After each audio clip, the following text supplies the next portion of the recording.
ಬರೋಕ್ಕಾಗಿಲ್ಲ ದುಃಖನೂ ಪಡ್ತಾ ಇದ್ದಾರೆ. ಎಲ್ಲರೂ ಅವ್ರ ನಮಸ್ಕಾರ ಹೇಳಬೇಕು ಹೇಳಿದ್ದಾರೆ. ಎಲ್ರಿಗೂ ಆಶೀರ್ವಾದ ಮಾಡಿ. ಮನಸ್ಸಿಲ್ಲೇ ಇರುತ್ತೆ ಪಾಪ ಅವ್ರವ್ರ ಕಾರ್ಯ ನಿರ್ಬಂಧ.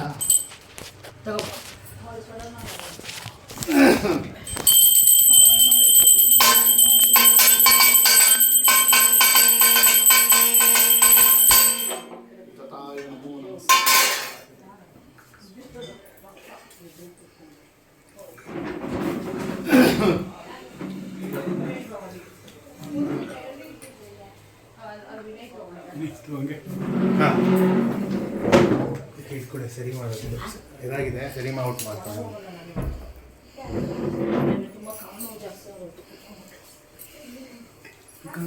ಹಾಂ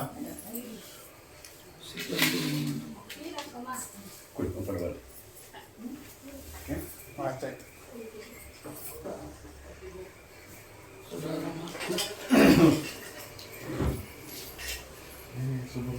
ಶ್ರೀ ಗುರುಭ್ಯೋ ನಮಃ ಓಂ ಶ್ರೀ ಗುರುಭ್ಯೋ ನಮಃ ಓಂ ಪರಮಗುರುಭ್ಯೋ ನಮಃ ಓಂ ಶ್ರೀಮದಾನಂದ ತೀರ್ಥ ಭಗವತ್ಪಾದಾಚಾರ್ಯ ಗುರುಭ್ಯೋ ನಮಃ ಶ್ರೀ ವ್ಯಾಸಾಯ ನಮಃ ಓಂ ಭಾರತೇ ನಮಃ ಓಂ ಸರಸ್ವತೇ ನಮಃ ಓಂ ವಾಯುವೇ ನಮಃ ಓಂ ಬ್ರಹ್ಮಣೇ ನಮಃ ಓಂ ಶ್ರೀ ಲಕ್ಷ್ಮೀನಾರಾಯಣಾಯ ನಮಃ ಮಹಾಲಕ್ಷ್ಮೀ ನಮಃ ಓಂ ಶ್ರೀ ಲಕ್ಷ್ಮೀನಾರಾಯಣಾಯ ನಮಃ ಓಂ ನಮೋ ಭಗವತೆ ವಾಸುದೇವಾಯ ಆಪಾದಮೂಲಿಪರ್ಯಂತಂ ಗುರುನಾಮಾಕೃತಿಂ ಸ್ಮರೇತ್ ತೇನ ವಿಘ್ನಾಃ ಪ್ರಣಶ್ಯಂತಿ ಸಿದ್ಧ್ಯಂತಿ ಚ ಮನೋರಥಾಃ. ವೇದಶಾಸ್ತ್ರಪುರಾಣಾದಿಮರ್ಮಸದ್ಧರ್ಮಬೋಧಕಾನ್ ಬಾಳಗಾರು ಗುರುನ್ ವಂದೇ ಗುರುಭಕ್ತೈವ ಸಾಧಕಾನ್.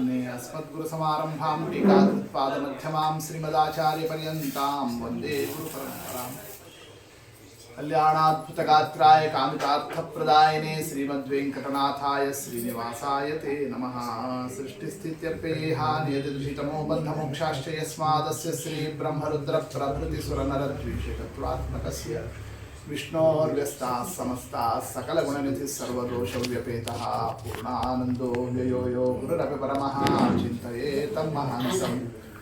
ಓಂ ಜನ್ಮಾದ್ಯಸ್ಯ ಯತೋನ್ಮಯಾದಿತರತಶ್ಚಾರ್ಥೇಷ್ವಭಿಜ್ಞಸ್ವರಾಟ್ ತೇನೇ ಬ್ರಹ್ಮಹೃದಾಯಾದಿಕವಯೇ ಮುಹ್ಯಂತಿ ಯಂ ಸೂರಯಃ. ತೇಜೋ ವಾರಿಮೃದಾಂ ಯಥಾ ವಿನಿಮಯೋ ಯತ್ರ ತ್ರಿಸರ್ಗೋ ಮೃಷಾ ಧಾಮ್ನಾ ಸ್ವೇನ ಸದಾ ನಿರಸ್ತಕುಹಕಂ ಸತ್ಯಂ ಪರಂ ಧೀಮಹಿ. ನಾರಾಯಣಂ ನಮಸ್ಕೃತ್ಯ ನರಂ ಚೈವ ನರೋತ್ತಮಂ ದೇವೀಂ ಸರಸ್ವತೀಂ ವ್ಯಾಸಂ ತಥೋ ಗ್ರಂಥಮುದೀರಯೇ. ಓಂ ಸ್ವಸ್ತ್ಯಸ್ತು ಸತಾಂ ಅಶೇಷ ಸನ್ಮಂಗಲಾನಿ ಭವಂತು. ವಕ್ತುಶ್ಚ ಶ್ರೋತॄಣಾಂ ಶ್ಲೋಕೈಕಶ್ರವಣಪಠನಮಾತ್ರೇಣ ನಿಖಿಲಕಲಿಕೃತಕಲ್ಮಷಾಪನೂತನ ಪಟುತರೆ ಧರ್ಮಾದ್ಯಖಿಲ ಪುರುಷಾರ್ಥ ಸಾಧನೀಭೂತೆ ಶ್ರೀಮನ್ಮಹಾಮುನಿಕೃತೆ ಶ್ರೀಮದ್ಭಾಗವತೆ ಅದ್ಯ ಕಥಾ ಪ್ರಾರಂಭೆ ಸತಿ ಕಿಂಚಿತ್ ಪೂರ್ವಕಥಾನುವಾದಃ.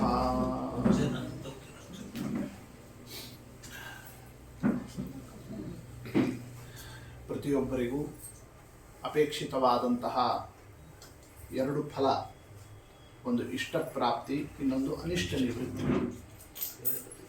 ಆ ಅನಿಷ್ಟ ನಿವೃತ್ತಿ ಮತ್ತು ಇಷ್ಟ ಪ್ರಾಪ್ತಿಗಳಲ್ಲಿ ಮೊದಲು ಅವೆರಡರಲ್ಲಿ ಯಾವುದು ಮೊದಲು ಬೇಕು? ನಮಗೆ ಅನಿಷ್ಟ ನಿವೃತ್ತಿ ಮೊದಲಾಗಬೇಕು. ಆ ಒಂದು ಸಕಲಾನಿಷ್ಟಗಳ, ಸಕಲ ವಿಘ್ನಗಳ, ಸಕಲ ಆಪತ್ತುಗಳ ನಿವಾರಣೆಗೆ ಬೇಕಾದಂತಹ ಭಗವಂತನ ದಿವ್ಯ ಕಥೆ ನರಸಿಂಹ ಕಥಾ, ಅದನ್ನೇ ನಿರೂಪಣವನ್ನು ಮಾಡಿ ಯಾವುದೇ ದೋಷಗಳು ದೇವರಲ್ಲಿ ಇಲ್ಲ ಅಂತ ನಾವು ತಿಳಿಯೋದರಿಂದ ನಮ್ಮ ಎಲ್ಲ ಅನಿಷ್ಟಗಳ ನಿವಾರಣೆ ಆಗ್ತದೆ. ಇದು ಈ ಕಥೆಯ ತತ್ವ. ಇದನ್ನು ಶ್ರವಣವನ್ನು ಮಾಡಿರತಕ್ಕ ಪರೀಕ್ಷಿತ್ ರಾಜ ಮನ್ವಂತರೇಶಾನು ಕಥಾ, ಒಂದೊಂದು ಮನ್ವಂತರದ ವಿಚಾರವನ್ನೇ ಅಪೇಕ್ಷೆ ಪಟ್ಟಾಗ ಶುಕಾಚಾರ್ಯರು ತಿಳಿಸ್ತಾರೆ. ಅಂತ್ಯ ಕಥಾ ಪ್ರಸಕ್ತಿ. ಒಟ್ಟು 14 ಮನ್ವಂತರಗಳಿದ್ದಾವೆ. ಅದರಲ್ಲಿ ಮೊದಲನೇದು ಸ್ವಯಂಭೂ ಮನ್ವಂತರ, ಯಜ್ಞನಾಮಕ ಪರಮಾತ್ಮ. ನಂತರದಲ್ಲಿ ಸ್ವಾರೋಚಿಷ, ಉತ್ತಮ, ತಾಪಸ, ರೈವತ, ಹೀಗೆ ಒಂದೊಂದು ಮನ್ವಂತರಗಳು. ಅದರಲ್ಲಿ ತಾಪಸ ಮನ್ವಂತರದಲ್ಲಿ ತಾನೇ ಮನ್ವಂತರಕ್ಕೆ ಅಧಿಪತಿನೂ ಭಗವಂತನೇ, ತಾನೇ ಮನ್ವಂತರಾಧಿಪತಿ ಪರಮಾತ್ಮನ ರೂಪ. ಆ ಭಗವದ್ ರೂಪವನ್ನೇನೇ ಹರಿರಿತ್ಯಾಹೃತೋ ಏನ, ಹರಿ ಅಂತ ಕರೆದಿದ್ದಾರೆ. ಯಾಕೆ ದೇವರಿಗೆ ಹರಿ ಅಂತ ಕರೀತಾ ಇದ್ದಾರೆ ಅಂತ ಪ್ರಶ್ನೆ ಬಂದರೆ, ಎಲ್ಲ ಕಡೆಯಲ್ಲೂ ತಾನೆ ಹರಿ ಸರ್ವೋತ್ತಮ, ಹರಿ ಹರಿ ಅಂತಂತಾರಲ್ಲ. ಏನು ಆ ಹರಿ ಅನ್ನೋದು ಯಾವ ರೂಪ ಇದೆ? 4ನೇ ಮನ್ವಂತರದಲ್ಲಿ ಬಂದಿರತಕ್ಕ ದೇವರ ರೂಪ ಅದು. ಯಾಕೆ ಪರಿಹಾರವನ್ನು ಮಾಡದ? ಆ ಪರಿಹಾರ ಮಾಡಿರೋ ಸಂದರ್ಭದಿಂದ ದೇವರಿಗೆ ಏನಂತ ಬಂತು? ಹರಿ ಅಂತ ಹೆಸರು ಬಂತು. ಏನು ಪರಿಹಾರ ಮಾಡಿದ? ಗಜೇಂದ್ರೋ ಮೋಚಿತೋ ಗ್ರಹಾತ್, ಗಜೇಂದ್ರನಿಗೆ ಬಂದಿರತಕ್ಕ ಆಪತ್ತಿತ್ತಲ್ಲ, ಆ ಆಪತ್ತನ್ನು ಪರಿಹಾರವನ್ನು ಮಾಡಿರತಕ್ಕಂಥ ವಿಚಾರ ಅದನ್ನು ರಾಜ ಕೇಳಬೇಕು ಅಂತಂದಾಗ ತಿಳಿಸಿಕೊಡ್ತಾರೆ. ತ್ರಿಕೂಟ ಪರ್ವತದಲ್ಲಿ ಅಲ್ಲಿರ್ತಕ್ಕಂತಹ ಋತುಮತ್ ಎಂಬತಕ್ಕಂತಹ ಸರೋವರ, ಅಲ್ಲಿ ವಿಹಾರವನ್ನು ನಡೆಸ್ತಕ್ಕಂತಹ ಗಜೇಂದ್ರ, ಒಂದು ಮೊಸಳೆ ಆ ಗಜೇಂದ್ರನ ಕಾಲನ್ನು ಹಿಡಿದಾಗ ಎಷ್ಟೋ ರೀತಿಯಿಂದ ಅದನ್ನೇ ತಾನು ಪರಿಹಾರವನ್ನು ಮಾಡ್ಕೋಬೇಕು ಅಂತ ಅವನ ಪರಿವಾರದವರು ಎಲ್ಲರೂ ಸೇರಿ ಹೊರಗೆ ಎಳಿಬೇಕು ಆ ಆನೆಯನ್ನೇ ಅಂತ ಪ್ರಯತ್ನವನ್ನು ಮಾಡಿದ್ರೂ ಕೂಡ ಸಾಧ್ಯ ಆಗಲಿಲ್ಲ. ಎಲ್ಲರೂ ಶ್ರಮಪಟ್ಟರಂತೆ ಪಾರ್ಶ್ವನಿಗ್ರಹ ತಾರಯಿತು ನಶೇಕುಹು. ಹೆಂಡತಿ, ಮಕ್ಕಳು, ಪರಿವಾರದವರು, ನೂರಾರು ಆನೆಗಳು ಎಲ್ಲರೂ ಸೇರಿ ಅವನ ಮೇಲಕ್ಕೆ ಎಳಿಬೇಕು ಅಂದ್ರೆ ಆಗಲಿಲ್ಲ. ಎಲ್ಲರೂ ಕಣ್ಣೀರು ಹಾಕ್ತಾ ಕೂತರು. ಎಷ್ಟೊತ್ತಿನ ತನಕ ಕಣ್ಣೀರು ಹಾಕ್ತಾರೆ, ಎಷ್ಟೊತ್ತಿನ ತನಕ ICU ಮುಂದೆ ನಿಂತಿರ್ತಾರೆ, ಅವ್ರ ಹೊಟ್ಟೆ ಹಸಿವೆ ಆಗೋ ತನಕ. ಆಮೇಲೆ ಎಲ್ಲರೂ ಹೊರಟೋಗ್ತಾರೆ, ಯಾರೂ ಇರೋದಿಲ್ಲ. ಒಬ್ಬನೇ ICUನಲ್ಲಿ ಒದ್ದಾಡ್ತಾ ಕೂತಿರ್ಬೇಕು ಜೀವ. ಹೌದಷ್ಟೇ. ಹಾಗೆ ಯಾರದ ಸ್ಥಿತಿ, ಗಜೇಂದ್ರನ ಸ್ಥಿತಿ. ಎಲ್ಲರೂ ಅವ್ರವ್ರ ಹೊಟ್ಟೆ ಹಸಿವೆ ಆಯಿತು, ಹೊರಟು ಬಿಟ್ರು ನಮ್ದು ನೋಡ್ಕೊಳ್ಳೋಣ ಅಂತ. ಒಬ್ಬನೇ ಆಗಿಬಿಟ್ಟ, ಒಬ್ಬನೇ ಹೋರಾಡ್ತಾ ಇದ್ದಾನೆ. ಎಷ್ಟು ಹೋರಾಟ! ಗಜೇಂದ್ರನಿಗೂ ನಕ್ರೇಂದ್ರನಿಗೂ ಮೊಸಳಿಗೂ ಆನೆಗೂ ನಡೆದಿರ್ತಕ್ಕಂಥದ್ದು 10,000 ವರ್ಷದ ಸಂಘರ್ಷ. ಒಳಗೆ ಎಳಿತೀನಿ ಅಂತ, ಹೊರಗೆ ಬರ್ತೀನಿ ಅಂತ, ಹಿಂಗೆ ಇಬ್ಬರು ಹೋರಾಡ್ತಾ ಇದ್ದಾರೆ. ನೋಡ್ಲಿಕ್ಕೆ ಆಶ್ಚರ್ಯ ಆಯಿತು. ದೇವತೆಗಳೆಲ್ಲ ನಿಂತು ನೋಡ್ತಾ ಇದ್ದಾರೆ. ಎಷ್ಟು ದಿವಸ ನಡೀತಾ ಇದೆ ಇವರಿಬ್ಬರದು ಈ ಒಂದು, ಅವನು ಬಿಡವಲ್ಲ, ಇವರು ಬಿಡವಲ್ಲ. ಕಡೆಗೆ ಬಲ ಕುಗ್ಗುತ್ತಾ ಬಂತು. ಆ ಕುಗ್ಗುತ್ತಾ ಬಲ ಇದಾಗಿ ಒಳಗೆ ಎಳಿತಾ ಹೋಗ್ತಾ ಇದೆ. ಆ ಸಂದರ್ಭದಲ್ಲಿ ಆನೆ, ಗಜೇಂದ್ರ ಯಾರು ನನ್ನನ್ನು ಕಾಪಾಡುವರಲ್ಲ ಅನ್ನೋದು ಮನಸ್ಸಿನಲ್ಲಿ ಸ್ಪಷ್ಟ ಆಯಿತು. ಈ ಘಟನಾದಿಂದ ಪರಮಾತ್ಮ ಒಬ್ಬನೇ ರಕ್ಷಣವನ್ನು ಮಾಡುವ ಅಂತ ಆ ಸಂದರ್ಭದಲ್ಲಿ ಮನಸ್ಸಿನಲ್ಲಿ ಧಾರಣವನ್ನು ಮಾಡುತ್ತಾ ದೇವರನ್ನು ಸ್ತೋತ್ರವನ್ನು ಮಾಡುತ್ತಾ ಇದ್ದಾನೆ. ಯಸ್ಮಿನ್ನಿದಂ ಯತಶ್ಚೇದಂ ಏನೇದಂ ಯೈದಂ ಸ್ವಯಂ ಯೋಸ್ಮಾತ್ ಪರಸ್ಮಾಚ್ಚ ಪರಃ ತಂ ಪ್ರಪದ್ಯೆ ಸ್ವಯಂ ಭುವಂ. ದೇವರು ಸ್ವಾಮಿ ನನ್ನನ್ನು ರಕ್ಷಣವನ್ನು ಮಾಡು, ಕಾಪಾಡು ಅಂತ ಹಂಗೆ ದೇವರನ್ನ ಹೆಸರನ್ನು ಹೇಳೋದಕ್ಕಿಂತ ಲಕ್ಷಣ ಹೇಳ್ದ. ಯಸ್ಮಿನ್ನಿದಂ ಯತಶ್ಚೇದಂ, ಯಾರಲ್ಲಿ ಈ ಜಗತ್ತು ನಿಂತಿದೆಯೋ, ಯಾರಿಂದ ಜಗತ್ತು ಸೃಷ್ಟಿಯಾಗ್ತದೋ, ಯಾರಿಂದ ಈ ಜಗತ್ತು ಪ್ರವೃತ್ತಿ ಆಗ್ತಾ ಇದೆಯೋ, ಯಾರು ಜಗತ್ತಿನ ಒಳಗೆ ಸರ್ವಸ್ವವನ್ನು ನಿಂತು ನಡೆಸ್ತಾ ಇದ್ದಾನೋ, ಈ ಜಗದ್ವಿಲಕ್ಷಣನಾದ ಆ ಸ್ವಾಮಿ ನನ್ನನ್ನೇ ರಕ್ಷಣವನ್ನು ಮಾಡಲಿ ಅಂತ ಆ ಸಂದರ್ಭದಲ್ಲಿ ಸ್ತೋತ್ರವನ್ನು ಮಾಡುತ್ತಾ ಗಜೇಂದ್ರ ಏನು ಅದ್ಭುತ ಭಕ್ತಿಯಿಂದ ಸ್ತೋತ್ರವನ್ನು ಮಾಡುತ್ತಾ ಇದ್ದರೆ ಬ್ರಹ್ಮಾದಿ ದೇವತೆಗಳೆಲ್ಲರೂ ಕೂಡ ಆ ಸ್ತೋತ್ರವನ್ನು ಕೇಳಿ ನಿಬ್ಬೆರಗಾದರು. ಅವನ ಭಕ್ತಿಯನ್ನು ನೋಡ್ತಾ ಇದ್ದಾರಂತೆ. ದೇವತೆಗಳು ದೇವರನ್ನು ಸ್ತೋತ್ರವನ್ನು ಮಾಡಿ, ಸ್ವಾಮಿ ಬಂದು ರಕ್ಷಣವನ್ನು ಮಾಡು ಈ ಗಜೇಂದ್ರನನ್ನೇ ಅಂತ ಕೇಳಿದರು. ಅವರೇ ಬರ್ಬೋದಾಗಿತ್ತಲ್ಲ. ಯಾರಾದರೂ ಕಷ್ಟದಲ್ಲಿ ರಸ್ತೆಯಲ್ಲಿ ಒದ್ದಾಡ್ತಾ ಇದ್ರೆ ಅವರೇ ಬರಬೇಕು ಅಂತ, ಇನ್ನೊಬ್ಬರೇ ಬರಬೇಕು ಅಂತ ಕಾಯಬಾರ್ದು. ನಾವು ಹೋಗಿ ಅವ್ರಿಗೆ ಎತ್ತಬೇಕು ತಾನೆ. ಹಾಗೆ ದೇವತೆಗಳೇ ಯಾಕೆ ಬರಲಿಲ್ಲ? ಬರ್ಬೋದಾಗಿತ್ತು, ಬರ್ತಿದ್ರು ಅವರು. ಆದರೆ ಅವನೇನು ಲಕ್ಷಣ ಹೇಳಿದ್ದ, ಯಾರು ಜಗತ್ ಸೃಷ್ಟಿ ಮಾಡ್ತಾನೋ ಅವ ಕಾಪಾಡಲಿ, ಯಾರು ಲಯ ಮಾಡ್ತಾನೋ ಅವ ಕಾಪಾಡಲಿ, ಯಾರು ಜಗದಾಧಾರನೋ ಅವ ಕಾಪಾಡಲಿ. ನಾವು ಅಂತಹ ವ್ಯಕ್ತಿಗಳಲ್ಲ. ನಾವು ಕಾಪಾಡ್ಲಿಕ್ಕೆ ಹೋಗ್ಬಿಟ್ರೆ ಅಪಾರ್ಥ ಆಗೋಗ್ತದೆ. ನಾವೇ ಜಗತ್ತಿನ ಸೃಷ್ಟಿ ಎಲ್ಲ ನಡೆಸೋರು ಅಂತ ಹಂಗೆ ಆಗಬಾರ್ದಲ್ಲ. ನೋಡಿ, ಹಿಂಗೆ ದೇವತೆಗಳು ದೇವರನ್ನು ಕೇಳಿಕೊಂಡ್ರು. ದೇವರ ಸ್ವಾಮಿ ಆ ಸಂದರ್ಭದಲ್ಲಿ ಸೋಂತಸ್ಸರಸ್ಯುರ್ಬಲೇನ ಪದೇ ಗೃಹೀತಃ ಗ್ರಹೇಣ ಯೂಥಪತಿಃ ಅಂಬುಜಹಸ್ತ ಆರ್ತಃ ಆಹೇದಂ ಆದಿಪುರುಷ ಅಖಿಲ ಲೋಕನಾಥ ತೀರ್ಥಸ್ರವಸ್ರವಣ ಮಂಗಲ ನಾಮಧೇಯ. ಹೇ ನಾರಾಯಣ, ಅಖಿಲ ಗುರೋ ಭಗವನ್ ನಮಸ್ತೆ ಅಂತ ದೇವರನ್ನೇ ಭಕ್ತಿಯಿಂದ ಸ್ತೋತ್ರವನ್ನು ಮಾಡುತ್ತಾ, ದೇವರು ಬರ್ತಿದ್ದಂತೆ ಏನು ದೇವರಿಗೆ ಪೂಜೆ ಮಾಡಬೇಕು, ಅಲ್ಲೇ ಕೆಸರಿನಲ್ಲಿರ್ತಕ್ಕ ಕಮಲವನ್ನೇ ಕಿತ್ತಿ ಅಲ್ಲಿಂದರೆ ದೇವರಿಗೆ ಅರ್ಪಣವನ್ನು ಮಾಡ್ತಾ ಇದ್ರೆ ತತ್ಕಾಲದಲ್ಲಿ ಸ್ವಾಮಿನೂ ಕೂಡ ಪತಗಜರಾಜ ಭಜಾದಿರೂಢ ಚಕ್ರೇಣ ನಕ್ರವದನಂ ವಿನಿಪಾಟ್ಯ ತಸ್ಮಾತ್ ಹಸ್ತೆ ಪ್ರಗೃಹ್ಯ ಭಗವಾನ್ ಕೃಪಯೋಜ್ಜಹಾರ. ಶೀಘ್ರದಿಂದ ಗರುಡನನ್ನೇ, ಪತಗರಾಜ ಭುಜಾದಿರೂಢ, ಗರುಡನ ವೇಗನೂ ಕಡಿಮೆ ಅನಿಸ್ತಂತೆ ದೇವರಿಗೆ. ಅಷ್ಟು ಫಾಸ್ಟ್ ಹೋಗಬೇಕು ಅಂತ ತಾನೇ ಅವನನ್ನು ತನ್ನ ತೊಡೆಗಳಿಂದ ಅದುಮಿಕೊಂಡು ಅವನು ಎಳ್ಕೊಂಡು ಬೇಗದಿಂದ ಬಂದಂತೆ. ಅಷ್ಟು ಅವಸರದಿಂದ ಬಂದು ಆ ಸಂದರ್ಭದಲ್ಲಿ ಚಕ್ರವನ್ನು ಹಿಡಿದು ನಕ್ರನನ್ನೇ ಸೀಳಿ ಗಜೇಂದ್ರನನ್ನೇ ಆಪತ್ತನ್ನು ಪರಿಹಾರ ಮಾಡಿ, ಈ ಮೊಸಳು ಹಿಡಿದಿರೋ ಆಪತ್ತು ಪರಿಹಾರ ಮಾಡಿದ್ದು ಮಹತ್ವ ಅಲ್ಲ, ದೊಡ್ಡ ಆತನು ಕೂಡ ದೇವತಾ ಸ್ವರೂಪಿ. ಅಂಥ ಗಜೇಂದ್ರನನ್ನೇ ಮೈಯಿಂದ ಮುಟ್ಟುತ್ತಿದ್ದಂತೆಯೇ ಆತ ಏನಾಗಿಬಿಡ್ತಾ ಆ ಸಂದರ್ಭದಲ್ಲಿ ಶಾಪದಿಂದ ಮೋಚಿತನಾದ. ಇದನ್ನು ಸ್ವಾಮಿ ಪರಿಹಾರವನ್ನು ಮಾಡಿದ. ಆತನ ಗಜೇಂದ್ರನ ಆ ಒಂದು ಅನುಗ್ರಹವನ್ನು ಸ್ವಾಮಿ ನಡೆಸಿದ್ದು ಎಷ್ಟು ಮಹತ್ವ ಅಂತಂತಂದರೆ, ಆ ಸ್ತೋತ್ರವನ್ನೇ ಗಜೇಂದ್ರ ಮಾಡಿರೋ ಸ್ತೋತ್ರವನ್ನೇ ಹೇಳಿದರೆ ಸಾಕು, ದೇವರು ಅದಕ್ಕೊಂದು ವರ ಕೊಡ್ತಾನೆ. ಏನಂತ? ಶರೀರ ಬಿಡೋ ಸಂದರ್ಭದಲ್ಲಿ ನನ್ನಲ್ಲಿ ಮನಸ್ಸು ಕೊಡ್ತೀನಿ ನಿಮಗೆ. ಈ ಗಜೇಂದ್ರ ಸ್ತೋತ್ರಕ್ಕಿರೋ ಒಂದು ವರ ಅದು. ಅಷ್ಟು ಮಹತ್ವ ಇದೆ ಗಜೇಂದ್ರನ ಆ ಒಂದು ಭಕ್ತಿಗೆ. ಇನ್ನು ಅಷ್ಟೇ ಅಲ್ಲದೇನೆ, ಕಾಡು ಪ್ರಾಣಿ ಹೆಂಗ್ರಿ ಇಷ್ಟು ಸ್ತೋತ್ರ ಮಾಡ್ತದೆ ಅಂತ ಪ್ರಶ್ನೆ ಬಂದಾಗ ಇಂದ್ರದ್ಯುಮ್ನ ರಾಜ ಆ ಸಂದರ್ಭದಲ್ಲಿ ಆತ ಅಗಸ್ತ್ಯರಿಗೆ ತಾನು ಗೌರವವನ್ನು ತೋರಿಸದೇನೆ ಬಂದಿರತಕ್ಕಂತಹ ಒಂದು ಶಾಪದಿಂದ ಈ ರೂಪಕ್ಕೆ ಬಂದಿದ್ದು, ಇದೆಲ್ಲ ಗಜೇಂದ್ರನ ಪೂರ್ವ ವೃತ್ತಾಂತವನ್ನು ತಿಳಿಸಿದ್ದು.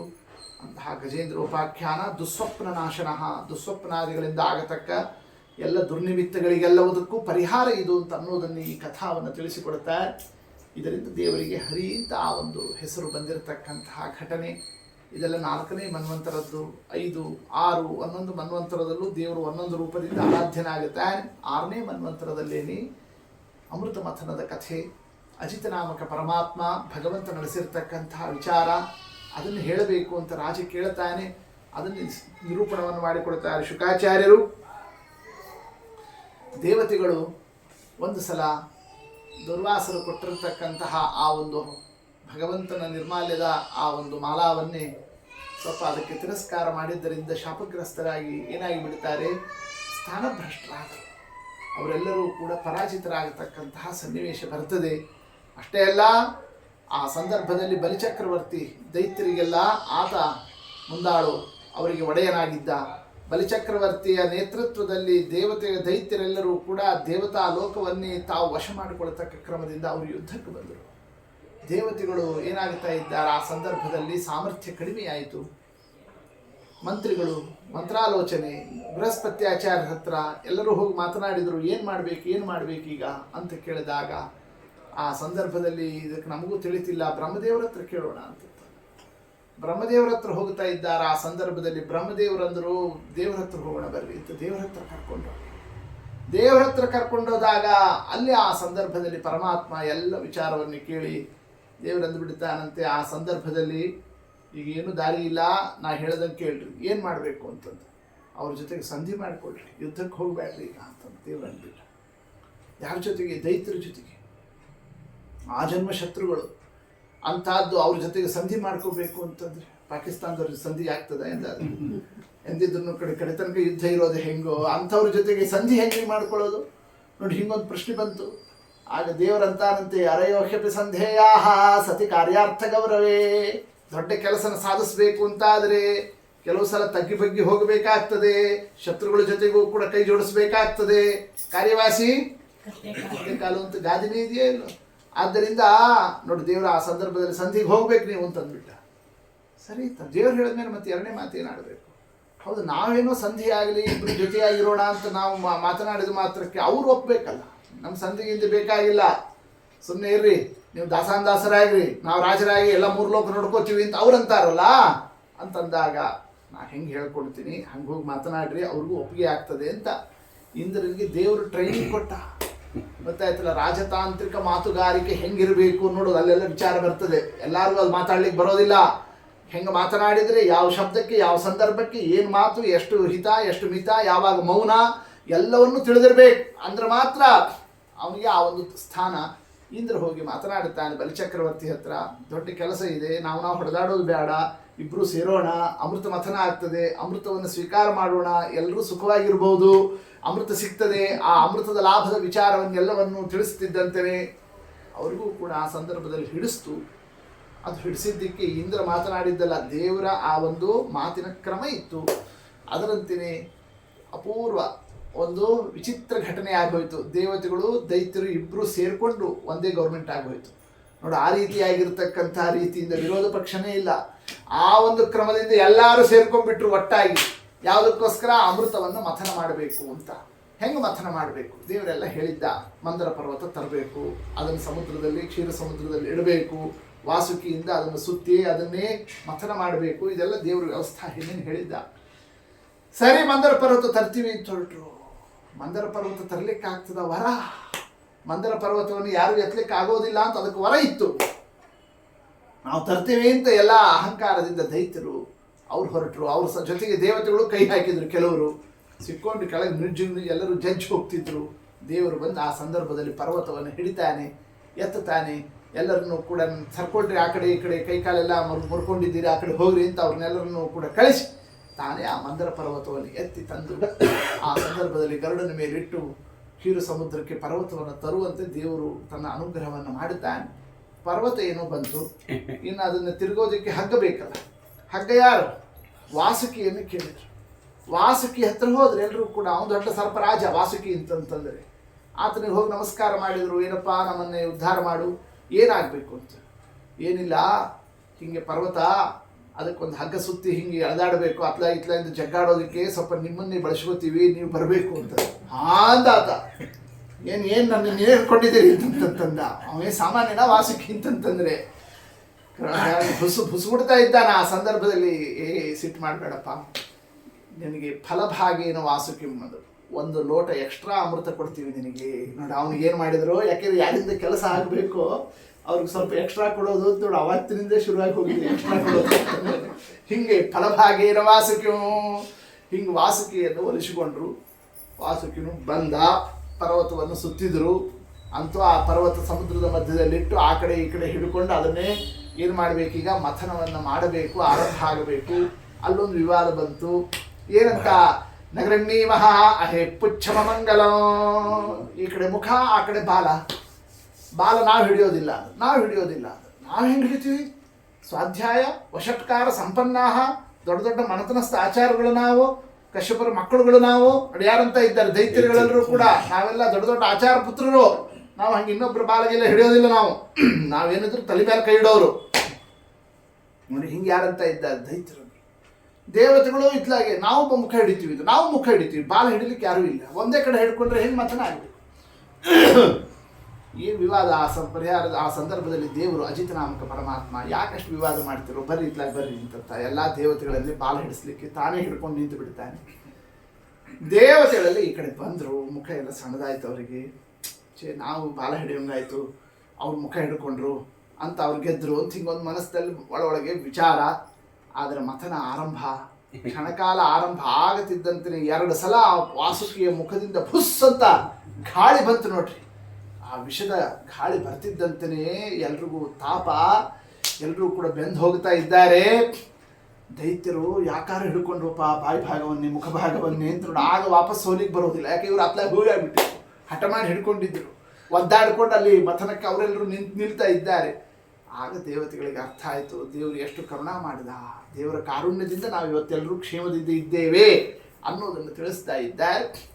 ಅಂತೂ ಮಥನ ಒಂದು 5 ನಿಮಿಷ ಆಗಿತ್ತೋ ಇಲ್ಲೋ, ಅಷ್ಟೊತ್ತಿಗಾಗಲೇ ಪರ್ವತ ಏನಾಯ್ತು ಆ ಸಂದರ್ಭದಲ್ಲಿ, ನೀರಿನಲ್ಲಿ ನಿರಾಧಾರ, ಆಧಾರ ಇಲ್ಲದೇನೆ ಪರ್ವತ ನೀರಿನಲ್ಲಿ ತೇಲ್ತದ ಅಂತದ್ದು ಏನಾಗಿಬಿಡುತ್ತಾ ಆ ಸಂದರ್ಭದಲ್ಲಿ ಕೆಳಗೆ ಹೋಗಿದೆ. ಹೋಯ್ತು ಅಂತ ಎಲ್ಲರೂ ನೋಡ್ತಾ ಇದ್ದಾರೆ. ಕೆಳಗೆ ಇಳಿತಾ ಇದೆ ಪರ್ವತ. ಆ ಸಂದರ್ಭದಲ್ಲಿ ದೈತ್ಯರೆಲ್ಲರೂ ಕೂಡ ದೇವತೆಗಳನ್ನು ಬೈತಾರಂತೆ. ಯಾರೇ ಪ್ಲ್ಯಾನ್ ಹಾಕ್ಕೊಟ್ಟವ್ರು ನಿಮಗೆ? ಪರ್ವತ ತರಬೇಕಂತೆ, ಸಮುದ್ರದಲ್ಲಿ ಇಡಬೇಕಂತೆ, ಅದಕ್ಕೆ ಹಗ್ಗ ಸುತ್ತಬೇಕಂತೆ, ಇತ್ಲಾಗಿ ಎಳಿಬೇಕಂತೆ, ಆಗ ಮಥನ ಆದಾಗ ಏನೊಬ್ಬ ಅಮೃತ ಬರ್ತದಂತೆ. ಎಲ್ಲ ಏನಿದು ಸುಮ್ಮನೆ ವೇಸ್ಟ್ ಇದೆಲ್ಲ ಕೆಲಸ. ಸುಮ್ಮನೆ ನಮ್ಮನ್ನೆಲ್ಲ ಕರ್ಕೊಂಬಂದು ಇಷ್ಟೆಲ್ಲ ಮಾಡ್ತಾ ಇದ್ದಾರೆ ಇವರು ದೇವತೆಗಳು. ಪರ್ವತ ಹೆಂಗೆ ತೇಲ್ತದೆ, ಹೆಂಗೆ ಮಾಡ್ಲಿಕ್ಕೆ ಆಗ್ತದೆ? ಯಾರು ಪ್ಲ್ಯಾನ್ ಹಾಕ್ಕೊಟ್ಟವರು? ಇಂದ್ರನೆಲ್ಲ ಬೈದರು. ಯಾಕೆ ಇವನು ಇಂದ್ರನೇ ಹೋಗೋದಲ್ಲ, ಪ್ರಪೋಸಲ್ ಇಟ್ಟವನು, ಅವನೇ ಎಲ್ಲ ಬೈಸ್ಕೊಂಡ. ಇಂದ್ರ ಏನು ಮಾಡಬೇಕು? ದೇವ್ರ ಮುಖ ನೋಡಿದ, ಸ್ವಾಮಿ ನೀ ಹೇಳ್ದಂಗೆ ಎಲ್ಲ ಮಾಡಿದೆ, ಎಲ್ಲರೂ ನನ್ನ ಬೈತಾ ಇದ್ದಾರೆ, ಏನು ಮಾಡಲಿ ಅಂತ. ದೇವರಿಂದ ಕರೆಕ್ಟಾಗಿತ್ತಲ್ಲ ಎಲ್ಲ ಪ್ಲ್ಯಾನ್ ಮಾಡಿದ್ದು, ಹಿಂಗಾಗಬಾರ್ದಾಗಿತ್ತು. ಯಾಕಾಯಿತು? ವಿಲೋಕ್ಯ ವಿಘ್ನೇಶ ವಿಧಿಂ ತದೇಶ್ವರ. ಗಣಪತಿ ಪೂಜಾನೇ ಮಾಡಿಲ್ಲ ನೋಡಿ, ಬಂತು ವಿಚಾರ ಅಲ್ಲಿ. ಗಣಪತಿ ಪೂಜಾ ಮಾಡದೇನೇ ಕೆಲಸ ಆರಂಭ ಆಗಿದ್ದಕ್ಕೆ ವಿಘ್ನ ಬಂತು ನೋಡಿ. ಗಣಪತಿನ ಎತ್ತಿ ಹಿಡಿದ್ಬಿಟ್ಟ ದೇವರು. ಅಷ್ಟಕ್ಕೆ ಅದಕ್ಕೊಂದು ಕಥಾವನ್ನು ಮಾಡಿ ತತ್ಕಾಲದಲ್ಲಿ ಗಣಪತಿ ಪೂಜಾ ಮಾಡಿರಿ, ಹಂಗೆ ಎಲ್ಲ ವಿಘ್ನ ಪರಿಹಾರ ಆಗ್ತದೆ ಅಂತ. ಆ ಸಂದರ್ಭದಲ್ಲಿ ಎಲ್ಲಿ ಗಣಪತಿ ಪೂಜಾ, ಅಲ್ಲಿ ಗಣಪತಿ ಪ್ರತಿಮಾ ತರಬೇಕು, ಅದಕ್ಕೇನೊಂದು ಅಡಿಕೆ ಬೆಟ್ಟ ಇಡೋದು ನೋಡಿ. ಅಲ್ಲಿಂದೇ ಬಂತು ಅಡಿಕೆ ಬೆಟ್ಟ ಇಟ್ಟುಬಿಟ್ಟು ತತ್ಕಾಲದಲ್ಲೇ ಭೂ ಗಣಪತಿ ಮಾವಾಯ ಭುವಾ ಗಣಪತಿ ಮಾವ ಸ್ವಾ ಗಣಪತಿ ಮಾವ ಭೂರ್ಭುವ ಸ್ವ ಗಣಪತಿ ಅಂತರ್ಗತ ಭಾರತೀಯ ರಮಣ ಮುಖ್ಯ ಪ್ರಾಣ ಅಂತರ್ಗತ ವಿಶ್ವಂಭರ ಆವಾಹಯಾಮಿ ಸ್ಥಾಪಯಾಮಿ ಪೂಜೆಯಾಮಿ ಸ್ವಾಮಿ, ನಿರ್ವಿಘ್ನವಾಗಿ ಕಾರ್ಯವನ್ನು ನಡೆಸಿಕೊಡು ಅಂತ ಗಣಪತಿ ಅಂತರ್ಗತ ಭಾರತೀಯ ರಮಣ ಮುಖ್ಯ ಪ್ರಾಣ ಅಂತರ್ಗತ ವಿಶ್ವಂಭರನಲ್ಲಿ ಪ್ರಾರ್ಥನಾವನ್ನು ಮಾಡಿಸಿ ಮಾಡಿ ಇಂದ್ರ ಅಂತಂದ್ರು. ಇಂದ್ರನ ಹತ್ರ ಎಲ್ಲ ಮಾಡಿಸಿದ್ರು. ಪೂಜಾ ಗಣಪತಿ ಪೂಜೆ ಆಯ್ತು ಅಲ್ಲೋ. ಆದ್ರೆ ಮಾಡೋನು ಯಾರು? ಪೂಜಾ ಗಣಪತ್ಯಾದಿ ಬೇರೆ ಬೇರೆ ದೇವತೆಗಳಿಗೆ ಹೊರತು ಎಲ್ಲ ದೇವರೇ ನಡೆಸೋನು ಅನ್ನೋದು ತತ್ವ. ನಾವು ನವಗ್ರಹಗಳಿಗೆ ಪೂಜಾ ಮಾಡಿದ್ರು ಫಲ ಕೊಡೋನು ದೇವರೇ, ಗಣಪತಿ ಪೂಜಾ ಮಾಡಿದ್ರು ಫಲ ಕೊಡೋನು ದೇವರೇನೆ. ಯಾರನ್ನೇ ನಾವು ಆರಾಧಿಸಿದ್ರು ಕೂಡ ಫಲ ಕೊಡೋನು ಯಾರು? ದೇವರೇ. ಓಂ ಫಲವತ ಉಪಪತ್ತೇ, ಓಂ ಬ್ರಹ್ಮಸೂತ್ರ. ಫಲವನ್ನು ಕೊಡೋನು ಭಗವಂತನೇ. ಉಳಿದವರು ಯಾರಿಗೂ ಆ ಫಲದಾತೃತ್ವ ಸಾಮರ್ಥ್ಯ ಇಲ್ಲ. ಅದು ನಮಗೆ ಅರ್ಥ ಆಗಲಿಕ್ಕೆ ಈ ಕಥಾ ಪೂಜಾ ಅವರಿಗೆ ಮಾಡಿಸಿದ್ರು. ಅದ್ರ ಕೊಟ್ಟಿದ್ಯಾರು? ತಾನೇ ಕೂರ್ಮ ರೂಪವನ್ನು ಧಾರಣವನ್ನು ಮಾಡಿದ. ಒಳಗೆ ಹೋಗಿರೋ ಬೆಟ್ಟ ನೋಡ್ತಿದ್ದಂತೆ ಮತ್ತೆ ಮ್ಯಾಲೆ ಬಂದೇ ಬಿಡುತ್ತು. ತನ್ನ ಡುಬ್ಬವನ್ನು ಕೊಟ್ಟು ಬೆಟ್ಟವನ್ನು ಎತ್ತುಕೊಂಡು ಮ್ಯಾಲಕ್ಕೆ ತಂದು ಬಿಡುತ್ತಾನೆ ಸ್ವಾಮಿ ಪರಮಾತ್ಮ. ಆ ಕೂರ್ಮರೂಪಿ ಪರಮಾತ್ಮನ ದಿವ್ಯ ರೂಪವನ್ನು ನೋಡಿ ದೇವತೆಗಳೆಲ್ಲರೂ ಕೂಡ ಸ್ತೋತ್ರವನ್ನು ಮಾಡುತ್ತಾರೆ. ಎಷ್ಟು ದೊಡ್ಡದಿತ್ತು ಆ ಒಂದು ಭಗವಂತನ ರೂಪ! 1,00,000 ಯೋಜನಾತ್ಮಕವಾಗಿರತಕ್ಕ ಡುಬ್ಬ. ಆ ಡುಬ್ಬದ ಮೇಲೆ ಈ ಮಂದರ ಪರ್ವತ ಒಂದು ಸಾಸ್ವಿ ಕಾಳಿನಂತೆ ಇತ್ತಂತೆ ನೋಡಿ. ಅಷ್ಟು ದೊಡ್ಡ ರೂಪವನ್ನು ಸ್ವಾಮಿ ಕೂರ್ಮಾವತಾರವನ್ನು ತಗೊಂಡಿದ್ದಾನೆ. ಆ ಭಗವಂತನ ದಿವ್ಯ ರೂಪದ ಮಹಿಮಾವನ್ನು ನೋಡುತ್ತಾ ಆಮೇಲೆ ಮತ್ತೆ ಮಥನ ಆರಂಭ ಆಯಿತು. ಏನು ಈ ಕಡೆಯಿಂದ ಆ ಕಡೆ, ಆ ಕಡೆಯಿಂದ ಈ ಕಡೆ ಜಗ್ಗಾಡ್ತಾ ಇದ್ದಾರೆ, ತಿರುಗಿಸ್ತಾ ಇದ್ದಾರೆ. ಆದರೂ ಕೂಡ ಏನು ಅಮೃತನೂ ಬರಲಿಲ್ಲ, ಮೃತನೂ ಬರಲಿಲ್ಲ, ಏನೂ ಬರಲಿಲ್ಲ. ತಾಸುಗಟ್ಟಲೆ ಮಾಡಿದರು. ಆ ಸಂದರ್ಭದಲ್ಲಿ ಮತ್ತೆ ದೈತ್ಯರೆಲ್ಲರೂ ಬೈಲಿಕ್ಕೆ ಶುರು ಮಾಡಿದರು. ಏನು ಬರಲಿಲ್ಲ, ಸುಮ್ಮನೆ ಇದು ಮಾಡಿಸ್ತಾ ಇದ್ದೀರಿ ಅಂತ. ಆ ಸಂದರ್ಭದಲ್ಲಿ ದೇವತೆಗಳು ಏನು ಮಾಡಬೇಕು? ದೇವ್ರನ್ನ ನೋಡಿದ್ರು. ದೇವರಂತಾರೆ, ಇಷ್ಟು ನೀವು ಪ್ಯಾಸೆಂಜರ್ ಗಾಡಿ ಅಂತ ಹಿಂಗೆ ತಿರುಗ್ತಿದ್ರೆ ಪದಾರ್ಥ ಹೆಂಗೆ ಬರ್ತದೆ ಅಂತ, ಅದು ರಭಸದಿಂದ ವೇಗದಿಂದ ಆಗಬೇಕಿದ ಕೆಲಸ, ಸರಿ ಇಬ್ರು ಅಂತ ತಾನೇ ಏನು ಮಾಡ್ತಾನೆ ಆ ಸಂದರ್ಭದಲ್ಲಿ? ಎರಡೂ ಕಡೆ ಕೈ ಹಿಡ್ಕೊಂಡು ದೇವ್ರು ಹಿಂಗೆ ಜಗ್ಗಾಡ್ತಾನೆ. ಆ ಸಂದರ್ಭದಲ್ಲಿ ಏನು ಪರಮಾತ್ಮನ ರೂಪ, ಏನು ವೈಭವ! ಯಾವಾಗ ವೇಗ ಹೆಚ್ಚಾಯಿತು ಆಗ ಒಂದೊಂದೇ ಪದಾರ್ಥದ ಆವಿಷ್ಕಾರ. ಆಗ ಮೊದಲು ಬಂದಿರತಕ್ಕಂಥ ವಸ್ತು ಏನು ಬಂತಾಗ? ಅಮೃತ ಬರಲಿಲ್ಲ. ಏನು ಬಂತು? ಹಾಲಾಹಲಮಥಾಗ್ರತಃ ವಿಷ ಬಂತು. ಕಾಲಕೂಟ ವಿಷ, ಹಾಲಾಹಲ ವಿಷ. ಆ ವಿಷ ಬರ್ತಿದ್ದಂತೆಯೇ ಅದರ ಒಂದು ಆ ತಾಪ, ಅದರ ಒಂದು ಬೆಂಕಿ, ಅದರ ಒಂದು ಆ ಒಂದು ರಭಸ, ಎಲ್ಲರೂ ಬದುಕೊಂಡ್ರೆ ಸಾಕು ಓಡ್ತಾ ಸಂದರ್ಭದಲ್ಲಿ ಹೋಗುತ್ತಾ ಇದ್ದಾರೆ. ಹಿಂಗೆ ಆ ಒಂದು ವಿಷಜ್ವಾಲದಿಂದ ಎಲ್ಲರೂ ಕೂಡ ತಾಪತಪ್ತರಾಗಿರತಕ್ಕ ಸಂದರ್ಭ ಬಂದಾಗ ಎಲ್ಲಿ ಅಮೃತ, ಎಲ್ಲಿ ಮಥನ, ಬದುಕಿದ್ರೆ ಸಾಕು ಅಂತ ಎಲ್ಲರೂ ಕೂಡ ಅಲ್ಲಿಂದ ಓಡ್ತಾ ಹೊರಟು ಬಿಟ್ಟರು. ಆ ಸಂದರ್ಭದಲ್ಲಿ ಪರಮಾತ್ಮ ಆ ವಿಷವನ್ನೇ ಪರಿಹಾರವನ್ನು ಮಾಡಿಸಬೇಕು ಅಂತ ವಾಯುದೇವರಿಗೆ ಆದೇಶವನ್ನು ಕೊಡುತ್ತಾನೆ. ವಾಯುದೇವರು ಅದೆಷ್ಟು ವಿಷವನ್ನು ಏನು ಮಾಡುತ್ತಾರೆ? ತಾವು ಪಾನವನ್ನು ಮಾಡಿ ಪೀತೇಪಿ ವಿಸ್ಮಯಮವಾಪ ಸಮಸ್ತ ಶಕ್ತೇ ಅಂದಿಲ್ಲ, ಸಕಲ ವಿಷವನ್ನು ಪಾನವನ್ನು ಮಾಡಿದರು. ಯಾರು? ಮುಖ್ಯ ಪ್ರಾಣದೇವರು. ಆಮೇಲೆ ರುದ್ರದೇವರು ಬಂದರು, ನಾನು ಕುಡಿತೀನಿ ಅಂತ. ಎಲ್ಲ ಕುಡಿದ ಮೇಲೆ ಲೋಟದಲ್ಲಿ ಕೆಳಗಡೆ ಒಂದು 2 ಹನಿ ಉಳಿದಿರ್ತದೋ ಇಲ್ಲ, ಅಷ್ಟು ಉಳಿದಿತ್ತಷ್ಟೇ. ಅದನ್ನೇನು ಮಾಡ್ತಾರೆ ಆ ಸಂದರ್ಭದಲ್ಲಿ ರುದ್ರದೇವರಿಗೆ ಕೊಡ್ತಾರೆ.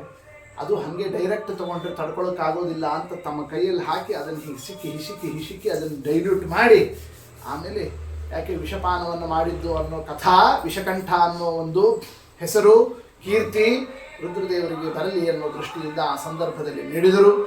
ರುದ್ರದೇವರು ಅದನ್ನು ಸ್ವೀಕಾರ ಮಾಡಿದರು. ಆದರೆ ಮಾಡಿದರೆ ಏನಾಯಿತು? ವಾಯುದೇವರು ವಿಷ ಕುಡಿದ್ರೆ ಅವ್ರಿಗೇನು ವಿಕಾರ ಆಗಲಿಲ್ಲ. ಅದನ್ನೇ ತ್ರಿಶ್ವಪೇಶ್ವಾವತಾರೇಶ್ವರಿಭಿರಪಗಣಂ ಹಿಂಸಿತೋ ನಿರ್ವಿಕಾರರು ಅಂತ ಯಾರು ಕರೀತಾರೆ? ವಾಯುದೇವರಿಗೆ ನಿರ್ವಿಕಾರ, ಯಾವುದೇ ವಿಕಾರ ಅವರಲ್ಲಿ ಆಗುವುದಿಲ್ಲ. ಅಂಥ ಒಂದು ಯೋಗ್ಯತೆ.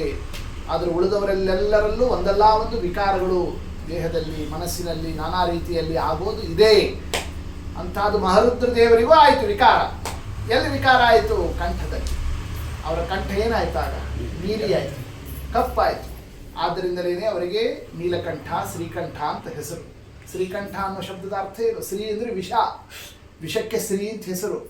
ಶ್ರೀ ಶಬ್ದಕ್ಕೆ ಬಹಳ ಅರ್ಥ ಇದೆ. ಲಕ್ಷ್ಮೀ ದೇವಿಗೆ ಶ್ರೀ ಅಂತಾರೆ, ಐಶ್ವರ್ಯಕ್ಕೆ ಶ್ರೀ ಅಂತಂತಾರೆ, ವಿಷಕ್ಕೂ ಶ್ರೀ ಅಂತಂತಾರೆ.